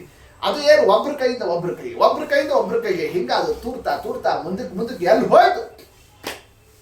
ಎಷ್ಟೋ ದೇವತೆಗಳು ಅಮೃತ ಬಂತು ಅಂತ ಕೇಳಿದ್ರಂತೆ, ಅಷ್ಟೊತ್ತಿಗೆ ಹೋಯ್ತು ಅನ್ನೋದು ಕೇಳಿಬಿಟ್ರಂತೆ. ಅಂತೆಲ್ಲರೂ ಕೂಡ ಆ ಸಂದರ್ಭದಲ್ಲಿ ಮುಖ ಸಣ್ಣದು ಮಾಡ್ತಾ ಇದ್ದಾರೆ, ದೇವ್ರನ್ನ ನೋಡ್ತಾ ಇದ್ದಾರೆ. ಸ್ವಾಮಿ ಅಮೃತ ಬಂತು, ಅಮೃತ ಕುಡಿಯೋದಿರಲಿ, ಆ ಕಲಶ ಕೊಡ ಹೆಂಗಿದೆ ಅಂತ ನೋಡೋದು ನಮಗೆ ಸಿಗ್ಲಿಲ್ಲ, ಎಲ್ಲೋ ಹೋಗ್ಬಿಡ್ತು ಮುಂದಗತಿ.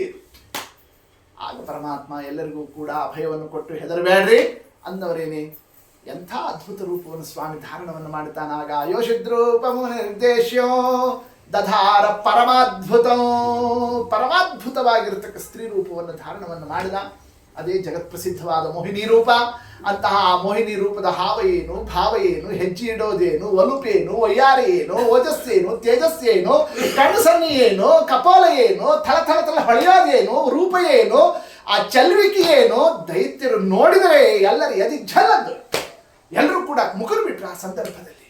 ಅಹೋ ರೂಪಂ, ಅಹೋ ಧಾಮ, ಓಹೋ ಅಸ್ಯ ನವಂ ವಯಃ. ಏನ್ ರೂಪ, ಏನ್ ವಯಸ್ಸು, ಏನ್ ತಾರುಣ್ಯ.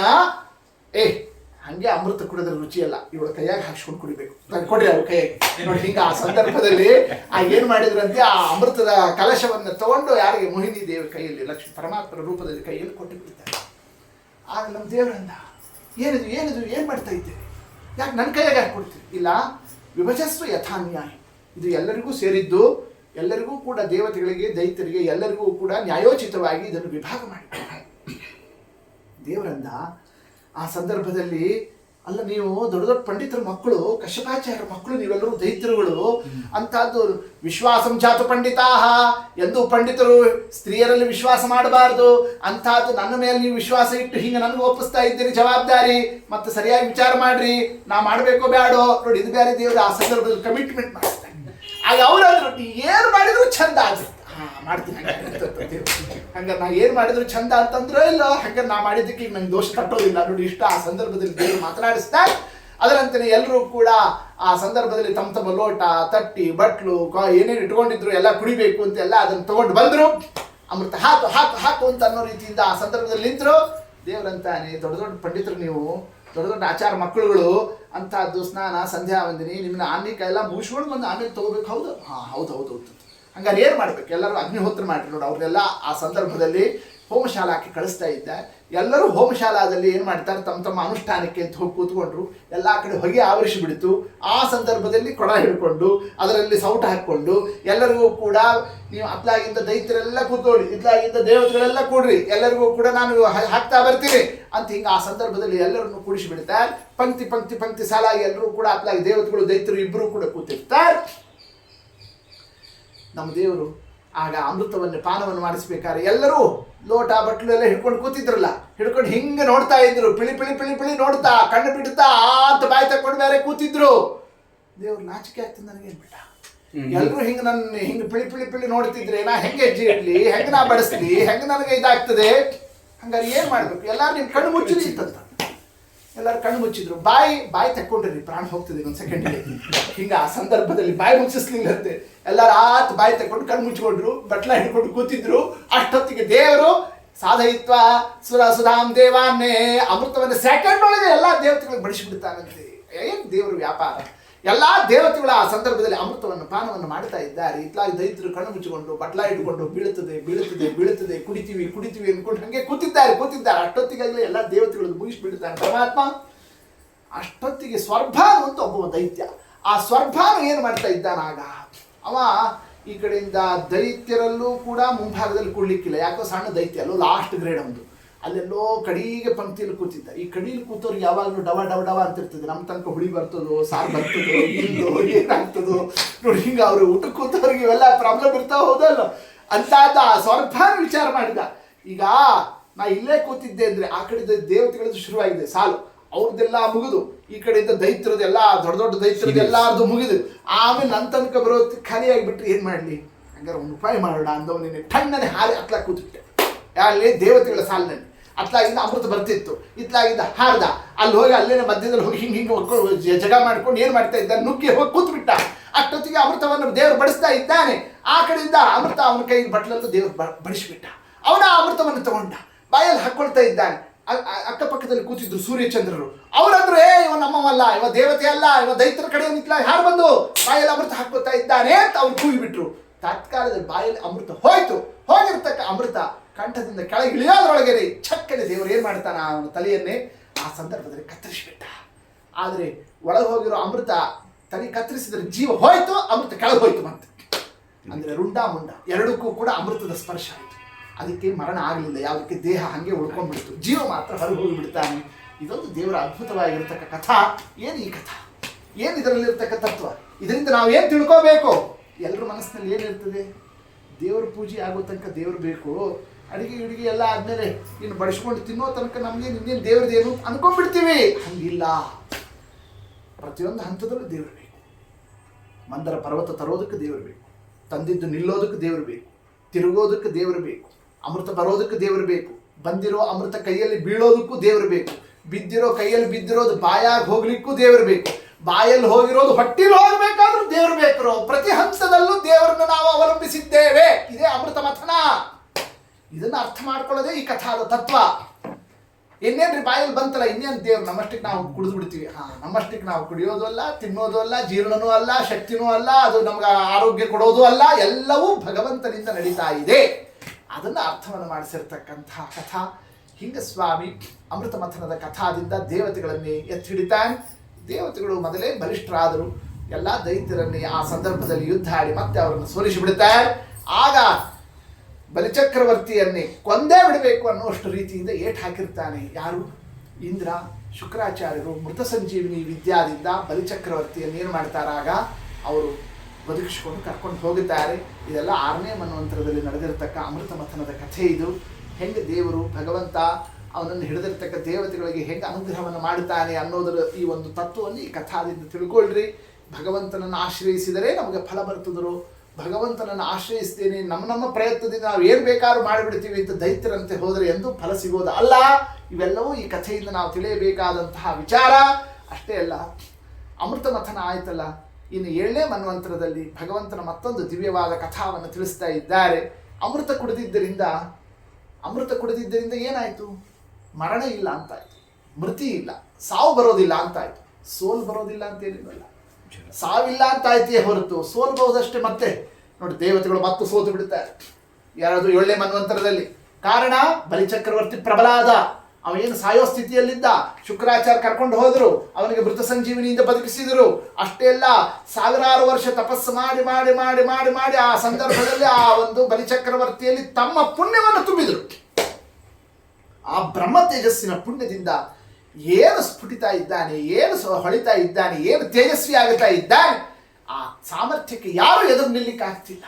ಎಲ್ಲರನ್ನು ಸೋಲಿಸ್ತಕ್ಕಂತಹ ಸಾಮರ್ಥ್ಯ ಬಂದುಬಿಡ್ತು ಬಲಿಚಕ್ರವರ್ತಿಗೆ.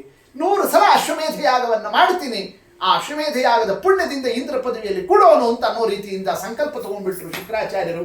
ಅದರಂತೇನೆ ಯಜ್ಞವನ್ನು ನಡೆಸ್ತಾ ಇದ್ದಾರೆ. ದೇವತೆಗಳೆಲ್ಲರೂ ಕೂಡ ಸೋತು ಹೋಗ್ತಾ ಇದ್ದಾರೆ. ಏನು ಮಾಡಬೇಕು? ಅಮೃತ ಕುಡಿದಿದ್ದಾಯಿತೇ ಹೊರತು ಅದರಿಂದ ಸೋಲೇನು ತಪ್ಪಲಿಲ್ಲ. ಹಿಂಗೆ ಆ ಸನ್ನಿವೇಶ ಬಂದಾಗ ಆಗ ಬೃಹಸ್ಪತಿ ಆಚಾರ್ಯ ಹತ್ರ ಹೋದರು ಎಲ್ಲರೂ ಕೂಡ. ಏನು ಮಾಡಬೇಕು ಅಂತಂದರು. ಆಗ ಅವರಂದರು, ಏಷ ವಿಪ್ರಬಲೋದರ್ಕಃ, ಇದು ನಮ್ಮದೇನು ಇಲ್ಲ, ಇದು ಬ್ರಾಹ್ಮಣ ತೇಜಸ್ಸಿನ ಬಲ.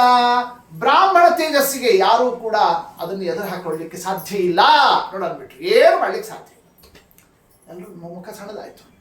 ಸೋತೋಗ್ತೀವಿ ನಾವು, ಇನ್ನೆಲ್ಲ ನಮ್ದು ಹೋಯ್ತು ಸ್ಥಾನಮಾನ ಅನ್ನೋ ರೀತಿಯಿಂದ ದೇವತೆಗಳೆಲ್ಲರೂ ಕೂಡ ಒದ್ದಾಡ್ತಾ ಇರೋಣ. ಆ ದೇವತೆಗಳ ಸ್ಥಿತಿಯನ್ನು ನೋಡ್ತಾಳೆ ತಾಯಿ ಅದಿತಿ ದೇವಿ. ಎಲ್ಲ ನನ್ನ ಮಕ್ಕಳು ಹೀಗೆ ಎಲ್ಲರೂ ಕೂಡ ಭ್ರಷ್ಟರಾಗಿ ಹೋಗ್ತಾ ಇದ್ದಾರಲ್ಲ, ಅವ್ರಿಗೇನು ಆಗಬೇಕು, ಅವ್ರಿಗೆ ಹೆಂಗೆ ಕ್ಷೇಮ ಆಗಬೇಕು. ತಾಯಿಗೆ ಆ ಒಂದು ಅಪೇಕ್ಷೆ ಇರ್ತಿದೆ, ಮಕ್ಕಳ ಯೋಗಕ್ಷೇಮವನ್ನು ನೋಡತಕ್ಕಂತಹ ದೃಷ್ಟಿ. ಹಂಗೆ ಆ ಸಂದರ್ಭದಲ್ಲಿ ಅದಿತಿ ದೇವಿ ಏನು ಮಾಡಬೇಕು ಅಂತ ಕಶ್ಯಪರನ್ನೇ ವಿಶೇಷ ಆರಾಧಿಸ್ತಾಳೆ. ಕಶ್ಯಪರು ಆಶ್ರಮಕ್ಕೆ ಬಂದರು. ಅವ್ರ ಆಶ್ರಮಕ್ಕೆ ಬರ್ತಿದ್ದಂತೆಯೇ ಎಷ್ಟು ಸೇವಾ ಮಾಡ್ತಾಳಂತೆ ಅದಿತಿ ದೇವಿ. ಕಶ್ಯಪರು ಅಂದರು, ಎಷ್ಟು ಸೇವಾ ಮಾಡ್ತೀಯ ಅದಿತಿ, ಏನಾಗಬೇಕು ನಿನಗೆ, ಏನು ಬೇಕು ಹೇಳು. ಏನಿಲ್ಲ, ನನ್ನ ಮಕ್ಕಳಿಗೆ ಕ್ಷೇಮ ಆಗಬೇಕು, ಅವರೆಲ್ಲರೂ ಕೂಡ ಹೀಗೆ ಪರಾಜಯವನ್ನು ಹೊಂದಿ ಇನ್ನೆಲ್ಲ ಸ್ಥಾನ ಕಳ್ಕೊಳ್ಳೋ ಸ್ಥಿತಿ ಬಂದಿದೆಯಲ್ಲ, ಅದಕ್ಕೆ ಏನಾದರೂ ದಾರಿ ಮಾಡಿ. ನಕ್ಕು ಬಿಟ್ರು ಕಶ್ಯಪರು. ಎಲ್ಲಿ ಮಕ್ಕಳು, ಎಲ್ಲಿ ಗಂಡ, ಎಲ್ಲಿ ಸಂಸಾರ, ಇಷ್ಟು ಜ್ಞಾನಿಯಾಗಿ ಇನ್ನೂ ನಾನು ನನ್ನ ಹೆಂಡತಿ, ನನ್ನ ಗಂಡ, ನನ್ನ ಮಕ್ಕಳು ಅಂತಲೇ ನಿನಗೂ ಮೋಹ ಬಿಡ್ಲಿಲ್ಲೇ. ನೋಡಿ ಯಾರಂತ ಬಿಡ್ತಾರೆ, ಕಶ್ಯಪರಂದ್ರು ಅದಿತಿ ದೇವಿಗೆ. ಆಯ್ತು, ದೇವರು ಮೋಹ ಹಾಕಿದ್ದಾನೆ ಅಂದಮೇಲೆ ಅದರಂತೆ ಮತ್ತೆ ಕಥೆ ನಡೀಲಿ. ಏನು ಮಾಡಿ ಆ ಸಂದರ್ಭದಲ್ಲಿ ಭಗವಂತನನ್ನು ಆರಾಧಿಸಿದರೆ ದೇವರೇ ಇದಕ್ಕೇನಾದರೂ ಪರಿಹಾರವನ್ನು ತಿಳಿಸ್ತಾನೆ. ದೇವರನ್ನು ಆರಾಧಿಸು, ದೇವರ ಸೇವಾವನ್ನು ಮಾಡಿ. ಹೆಂಗೆ ಸೇವಾ ಮಾಡಿ? ಬಹಳ ಏನಿಲ್ಲ, 12 ದಿವಸ ಪಯೋವ್ರತವನ್ನು ಅನುಷ್ಠಾನವನ್ನು ಮಾಡು. ಫಾಲ್ಗುಣಸ್ಯ ಅಮಲೇ ಪಕ್ಷೆ, ಫಾಲ್ಗುಣ ಮಾಸ ಶುಕ್ಲ ಪಕ್ಷದಲ್ಲಿ ಪಯೋವ್ರತದ ಅನುಷ್ಠಾನವನ್ನೇ ಕಶ್ಯಪರು ತಿಳಿಸಿಕೊಡುತ್ತಾರೆ. ಅದರಂತೆ ಅದಿತಿ ದೇವಿಯೂ ಕೂಡ ಪಯೋವ್ರತವನ್ನು ಅನುಷ್ಠಾನವನ್ನು ಮಾಡೋಣ. ಏನು ಅದಿತಿ ದೇವಿಯ ನಿಷ್ಠೆ, ಅವಳು ಮಾಡಿರ್ತಕ್ಕ ಪಯೋವ್ರತ, ಆ ವ್ರತ ವಿಶೇಷಕ್ಕೆ 12 ದಿವಸ ಆ ವ್ರತವನ್ನೆಲ್ಲ ನಡೆಸಿ 13ನೇ ದಿವಸ ಉದ್ಯಾಪನ, ಅವತ್ತಿನ ದಿವಸ ಹೋಮ, ಅಲ್ಲಿ ಯಜ್ಞ ಪುರುಷನಿಗೆ ಪೂರ್ಣಾಹುತಿಯನ್ನು ನೀಡ್ತಾ ಇದ್ದಾರೆ. ಆಹುತಿ ಕೊಟ್ಟರೆ ದೇವರೇ ಬಂದ ಪೂರ್ಣಾಹುತಿ ತಗೊಳ್ಳಿಕ್ಕೆ. ಪರಮಾತ್ಮ ಪ್ರಕಟನಾದ. ಎಂಥ ಅವರ ನಿಷ್ಠ, ಅವರ ತಪಸ್ಸು. ಭಗವಂತ ಬರ್ತಿದ್ದಂತೆಯೇ ಯಜ್ಞೇಶ ಯಜ್ಞ ಪುರುಷಾಚ್ಯುತ ತೀರ್ಥಪಾದ ತೀರ್ಥಸ್ರವ ಶ್ರವಣ ಮಂಗಲ ರಾಮಧೇಯ. ಏನ್ ಚಂದ ಸ್ತೋತ್ರ ಮಾಡ್ತಾಳೆ ಅದಿತಿ ದೇವಿ. ಪರಮಾತ್ಮನನ್ನ ಬಾಯಿ ತುಂಬ ಕೊಂಡಾಡಿದ್ದು. ಪರಮಾತ್ಮ ಅಂತಾನಂತೆ ಅದಿತಿ ದೇವಿಗೆ, ನಿನ್ನ ಸಂಕಲ್ಪ ನಮಗೆ ಅರ್ಥ ಆಗಿದೆ, ನಿನ್ನ ಅಪೇಕ್ಷೆ ಏನು ಅಂತ ನಾನು ತಿಳಿದಿದ್ದೀನಿ, ನಿನ್ನ ಮಕ್ಕಳಿಗೆ ಕ್ಷೇಮವನ್ನು ಮಾಡ್ತೀನಿ, ಏನು ಹೆದರಬೇಡ. ಆದರೆ ಹೆಂಗೆ ಮಾಡ್ತೀನಿ, ನಾನೇ ನಿನ್ನ ಹೊಟ್ಟೆಯಲ್ಲಿ ರೂಪವನ್ನು ತಂದು ಮಾಡ್ತೀನಿ, ನನ್ನ ರೂಪ ನಿನ್ನಲ್ಲಿ ಪ್ರಕಟ ಆಗ್ತದೆ. ಅದಕ್ಕೋಸ್ಕರವಾಗಿ ಉಪಧಾವಪತಿಂ ಭದ್ರೇ, ಯಜಮಾನನ ಸನ್ನಿಧಾನಕ್ಕೆ ಹೋಗು, ಯಜಮಾನರಿಂದ ಗರ್ಭವನ್ನು ಧಾರಣ ಮಾಡೋ ಸಂದರ್ಭದಲ್ಲಿ ಹೀಗೆ ನಾನು ರೂಪ ತೋರಿಸ್ತಿದ್ದೀನಿ, ಇದನ್ನೇ ಮನಸ್ಸಿನಲ್ಲಿಟ್ಟುವೋ, ನಾನೇ ನಿನ್ನ ಗರ್ಭದಲ್ಲಿ ಬಂದು ನಿಲ್ತೀನಿ. ಇಷ್ಟು ಸ್ವಾಮಿ ಅವಳಿಗೆ ಅಭಯವನ್ನು ಕೊಟ್ಟು ಅದೃಶ್ಯನಾದ. ಅದರಂತೆಯೇ ಅದಿತಿ ದೇವಿ ಗರ್ಭಧಾರಣವನ್ನು ಮಾಡಿದ್ದಾಳೆ. ಅವಳ ಗರ್ಭಾಂಗಣದಲ್ಲಿ ಸ್ವಾಮಿ ತನ್ನ ರೂಪದ ಸನ್ನಿಧಾನವನ್ನು ಇಟ್ಟಿದ್ದಾರೆ. ಫಾಲ್ಗುಣ, ಚೈತ್ರ, ವೈಶಾಖ, ಜ್ಯೇಷ್ಠ, ಆಷಾಢ, ಶ್ರಾವಣ 6 ತಿಂಗಳಾಯಿತು. 6 ತಿಂಗಳು ಶ್ರಾವಣ ಮಾಸ ಆಗುತ್ತಿದ್ದಂತೆಯೇ ಭಾದ್ರಪದ ಮಾಸ ದ್ವಾದಶಿ ತಿಥಿ, ಮಧ್ಯಾಹ್ನ ಕಾಲ, ವಿಜಯಾಂಬತಕ ಮುಹೂರ್ತ, ಶ್ರವಣ ನಕ್ಷತ್ರ, ಅಂತಹ ಒಂದು ದಿವ್ಯವಾಗಿರತಕ್ಕಂತಹ ಸಂದರ್ಭದಲ್ಲಿ ಪರಮಾತ್ಮ ತನ್ನ ರೂಪವನ್ನು ಪ್ರಕಟ ಮಾಡುತ್ತಾನೆ ಅನ್ನೋದನ್ನು ತಿಳಿದು ಬ್ರಹ್ಮಾದಿ ದೇವತೆಗಳೆಲ್ಲರೂ ಕೂಡ ಹೆಂಗೆ ದೇವಕಿ ದೇವಿಯ ಗರ್ಭದಲ್ಲಿ ಸ್ವಾಮಿ ಇದ್ದಾಗ ಸ್ತೋತ್ರ ಮಾಡಲಿಕ್ಕೆ ಬಂದಿದ್ದರು, ಹಾಗೆ ಆ ಸಂದರ್ಭದಲ್ಲಿ ಯಾರು ಬಂದಿದ್ದಾರೆ? ಬ್ರಹ್ಮಾದಿ ದೇವತೆಗಳು ಸ್ತೋತ್ರವನ್ನು ಮಾಡ್ತಾ ಇದ್ದಾರೆ. ಎಲ್ಲರಿದ್ದು ಸಂಸ್ತುತನಾಗಿರತಕ್ಕ ಸ್ವಾಮಿ, ಅಪ್ರಾಕೃತ ಚಿದಾನಂದ ರೂಪಿಯಾಗಿರತಕ್ಕ ಪರಮಾತ್ಮ, ಇವಳು ಹಡದಿದ್ದೀರಿ ಅಂತ ಒಂದು ಅನುಭವ ಮಾತ್ರ. ಅವಳಿಂದ ಏನು ದೇವರು ಹುಟ್ಟುತ್ತಾನೆ, ಅವ ಅನಾದ್ಯನಂತ ರೂಪಿ ಪರಮಾತ್ಮ ಅಂತಹ ತನ್ನ ದಿವ್ಯ ರೂಪವನ್ನೇ ಅದಿತಿ ದೇವಿಯ ಗರ್ಭಾಂಗಣದಿಂದ ಪ್ರಕಟವನ್ನು ಮಾಡಿ ಬರ್ತಾ ಇದ್ದಾರಂತೆ. ಏನು ರೂಪ ಸ್ವಾಮಿಯ ರೂಪ, ಅದಕ್ಕೆ 6 ತಿಂಗಳು ಹುಟ್ಟಿದವರು ಅಂತಾರಲ್ಲ ನೋಡಿ, ಇದೇನೆ ನಮ್ಮ ದೇವರಿಂದ ಬಂದಿದ್ದದು. ಯಾವುದು ಈ ಗಾದಿ ಅಂತದ್ದು. ಹಿಂಗ ಸ್ವಾಮಿ ಆ ರೂಪವನ್ನು ತಂದ. ಅಜಿನ ದಂಡಕ ಮಂಡಲು ಮೇಖಲಾ ರುಚಿರ ಪಾವನ ವಾಮನ ಮೂರ್ತಯೇ. ವಾಮನ ರೂಪಿ ಪರಮಾತ್ಮ ಪ್ರಕಟನಾದ. ಬಲರೂಪ. ವಾಮನ ಶಬ್ದಕ್ಕೆ ಬಹಳ ಅರ್ಥ. ವಾಮನ ಅಂದ್ರೆ ಕುಳ್ಳ ಅಂತ ಒಂದು ಅರ್ಥ. ನೋಡ್ಲಿಕ್ಕೆ ಬಹಳ ಕುಳ್ಳಗಿದ್ದಾನೆ. ಯಾಕೆ ಇನ್ನೂ ಗ್ರೋತ್ ಆಗೇ ಇಲ್ಲ ಅಂತ, ಯಾಕೆ 8-9 ತಿಂಗಳ ತನಕ ಬೆಳೆದೇ ಇಲ್ಲ ಅಂತ ಅನ್ನೋದು ಒಂದು ಅರ್ಥ ವಾಮನ ಶಬ್ದಕ್ಕೆ. ಅಥವಾ ವಾಮನ ಶಬ್ದಕ್ಕೆ ಮತ್ತೊಂದು ಅರ್ಥ, ಬಲು ಮುದ್ದು ಅಂತ ಅರ್ಥ. ಬಲು ಮುದ್ದಾಗಿದ್ದಾರಂತೆ ಸ್ವಾಮಿ ಆ ರೂಪ, ವಾಮನ ರೂಪ. ಅಂತಹ ವಾಮನ ದೇವರನ್ನು ನೋಡ್ತಾ ಇದ್ದಾರಂತೆ. ಕಶ್ಯಪರು ಬಂದರು, ಅದಿತಿ ದೇವಿ ಬಂದರು. ಎಲ್ಲರೂ ಕೂಡ ಕರ್ಮಾಣಿಕಾರಯ ಮಾಸುಹು, ಎಲ್ಲ ಸಂಸ್ಕಾರ ಕರ್ಮಗಳನ್ನು, ವೇದೋಕ್ತ ಸಂಸ್ಕಾರಗಳನ್ನೆಲ್ಲ ನಡೆಸ್ತಾ ಇದ್ದಾರೆ. ನಾಮಕರಣ, ಜಾತಕರ್ಮ, ಚೌಲ, ಮತ್ತೊಂದು ಮಗದೊಂದು ಎಲ್ಲ ಸಂಸ್ಕಾರ ಸರ ಸರ ಸರ ಸರ ಸರ ಮಾಡಿಸಿಕೊಂಡಂತೆ. ಯಾಕೆ ಟೈಮ್ ಇಲ್ಲ, ಅಲ್ಲಿಗೆ ಹೋಗಬೇಕು. ಎಲ್ಲಿ ಯಜ್ಞ ಮಂಟಪಕ್ಕೆ, ನರ್ಮದಾ ತೀರಕ್ಕೆ, ಬಲಿಚಕ್ರವರ್ತಿಯ ಸ್ಥಾನಕ್ಕೆ ಲಗಲಗನೆ ಎಲ್ಲ ಮಾಡಿಸಿಕೊಂಡವನೇನೆ. ಅದರಲ್ಲಿ ಪ್ರಧಾನ ಸಂಸ್ಕಾರ ಯಾವುದು? ಉಪನಯನ ಸಂಸ್ಕಾರ. ಏನು ಉಪನಯನ ಬಲು ಚಂದ ನಡೀತು ಪರಮಾತ್ಮನ ಉಪನಯನ. ಆ ಉಪನಯನವನ್ನೇ ಮಂತ್ರಪೂರ್ವಕವಾಗಿ ನಡೆಸ್ತಾ ಇದ್ದಾಗ ಪ್ರಧಾನ ಯಾವುದು ಉಪನಯನದಲ್ಲಿ? ಗಾಯತ್ರಿ ಮಂತ್ರ. ಸಾವಿತ್ರೀಂ ಸವಿತಾ ಬ್ರವೀತ್, ಸೂರ್ಯನ ಬಂದು ಗಾಯತ್ರಿ ಮಂತ್ರ ಹೇಳ್ತಾ ಇದ್ದಾನಂತೆ. ಯಾವ ಸೂರ್ಯನಾರಾಯಣ ಗಾಯತ್ರಿ ಪ್ರತಿಪಾದ್ಯನೋ ಅವನೇ ಬಂದು ಏನು ಮಾಡ್ತಾನಾಗ ಗಾಯತ್ರಿಯನ್ನು ಹೇಳ್ತಾ ಇದ್ದಾನಂತೆ. ಕಶ್ಯಪರು ಮೇಖಲಾವನ್ನು ಸುತ್ತಾ ಇದ್ದಾರೆ, ಅದಿತಿ ದೇವಿ ಕೌಪೀನವನ್ನು ತೊಡಿಸ್ತಾ ಇದ್ದಾಳಂತೆ. ಹೀಗೆ ಒಬ್ಬೊಬ್ಬರು ತಮ್ಮ ತಮ್ಮ ಆ ಒಂದು ಸೇವಾವನ್ನೇ ಉಪನಯನದಲ್ಲಿ ಒಟುವಿಗೆ ಮಾಡುವಂತೆ ದೇವರಿಗೆ ಎಲ್ಲವನ್ನು ಅರ್ಪಿಸ್ತಾ ಇದ್ದಾರೆ. ಬ್ರಹ್ಮದೇವರು ತಂದು ಕಮಂಡಲವನ್ನು ಅವರು ನೀಡುತ್ತಾ ಇದ್ದಾರಂತೆ. ಪತ್ರಿಕಾವನ್ನೇ ಯಕ್ಷರಾಟ ಕುಬೇರ ಬಂದು ಪತ್ರಿಕಾವನ್ನು ಆತ ನೀಡುತ್ತಾ ಇದ್ದಾನೆ. ಹಿಂಗೆ ಪರಮಾತ್ಮನ ಇನ್ನು ಸೋಮೋ ದಂಡೋ ಚಂದ್ರ ಬಂದ, ಆತ ಬಂದು ಆ ಪಲಾಶ ದಂಡವನ್ನೇ ಚಂದ್ರ ನೀಡುತ್ತಾ ಇದ್ದಾನಂತೆ. ಎಲ್ಲ ದಂಡ ಆಯಿತು, ಕಮಂಡಲ ಆಯಿತು, ಕೌಪಿನ ಆಯಿತು, ಮೇಘಲ ಆಯಿತು. ಇನ್ನೇ ಬೃಹಸ್ಪತ್ಯಾಚಾರ್ಯರು ಬ್ರಹ್ಮಸೂತ್ರವನ್ನೇ ಯಜ್ಞೋಪವೀತವನ್ನು ಅವರು ನೀಡುತ್ತಾ ಇದ್ದಾರೆ. ಹಿಂಗೆ ಒಬ್ಬೊಬ್ಬರು ಒಂದೊಂದನ್ನು ಆ ಸಂದರ್ಭದಲ್ಲಿ ಸ್ವಾಮಿಗೆ ಅರ್ಪಣವನ್ನು ಮಾಡಿರತಕ್ಕಂಥ ಬಲು ಚಂದ ಉಪನಯನವನ್ನು ಮಾಡಿಸಿಕೊಂಡ ಮೇಲೆ ಭವತಿ ಭಿಕ್ಷಾಂ ದೇಹಿ, ಭಿಕ್ಷಾ ಕೇಳಬೇಕಲ್ಲ. ಯಾರು ಭಿಕ್ಷಾ ಹಾಕೋರು ಆ ಸಂದರ್ಭದಲ್ಲಿ? ಅನ್ನಪೂರ್ಣ ಅಂಬಿಕಾ ಅದಾತೆ, ಪಾರ್ವತೀ ದೇವಿ ಅನ್ನಪೂರ್ಣಾದೇವಿ ತಾನು ಆ ಭಿಕ್ಷಾವನ್ನು ಹಾಕ್ತಾ ಇದ್ದಾಳೆ. ಎಲ್ಲ ಭಿಕ್ಷಾವನ್ನು ಧಾರಣವನ್ನು ಮಾಡುತ್ತಾ, ಯಾಕೆ ಭಿಕ್ಷಾ? ಬ್ರಹ್ಮಚಾರಿ ಭಿಕ್ಷಾವನ್ನೇ ತಗೊಂಡು ಬಂದು ಗುರುಗಳಿಗೆ ಅದನ್ನು ಕೊಟ್ಟು, ನೀವು ನಾ ತಂದಿರೋ ಒಂದು 4 ಅಕ್ಕಿ ಕಾಳನ್ನು ತಗೊಂಡು ನೀವು ಅದನ್ನು ಉಪಯೋಗಿಸಿ ನಮ್ಗೆ ಪಾಠ ಹೇಳಬೇಕು ಅಂತ ಹಿಂಗಿರೋದು ಪದ್ಧತಿ.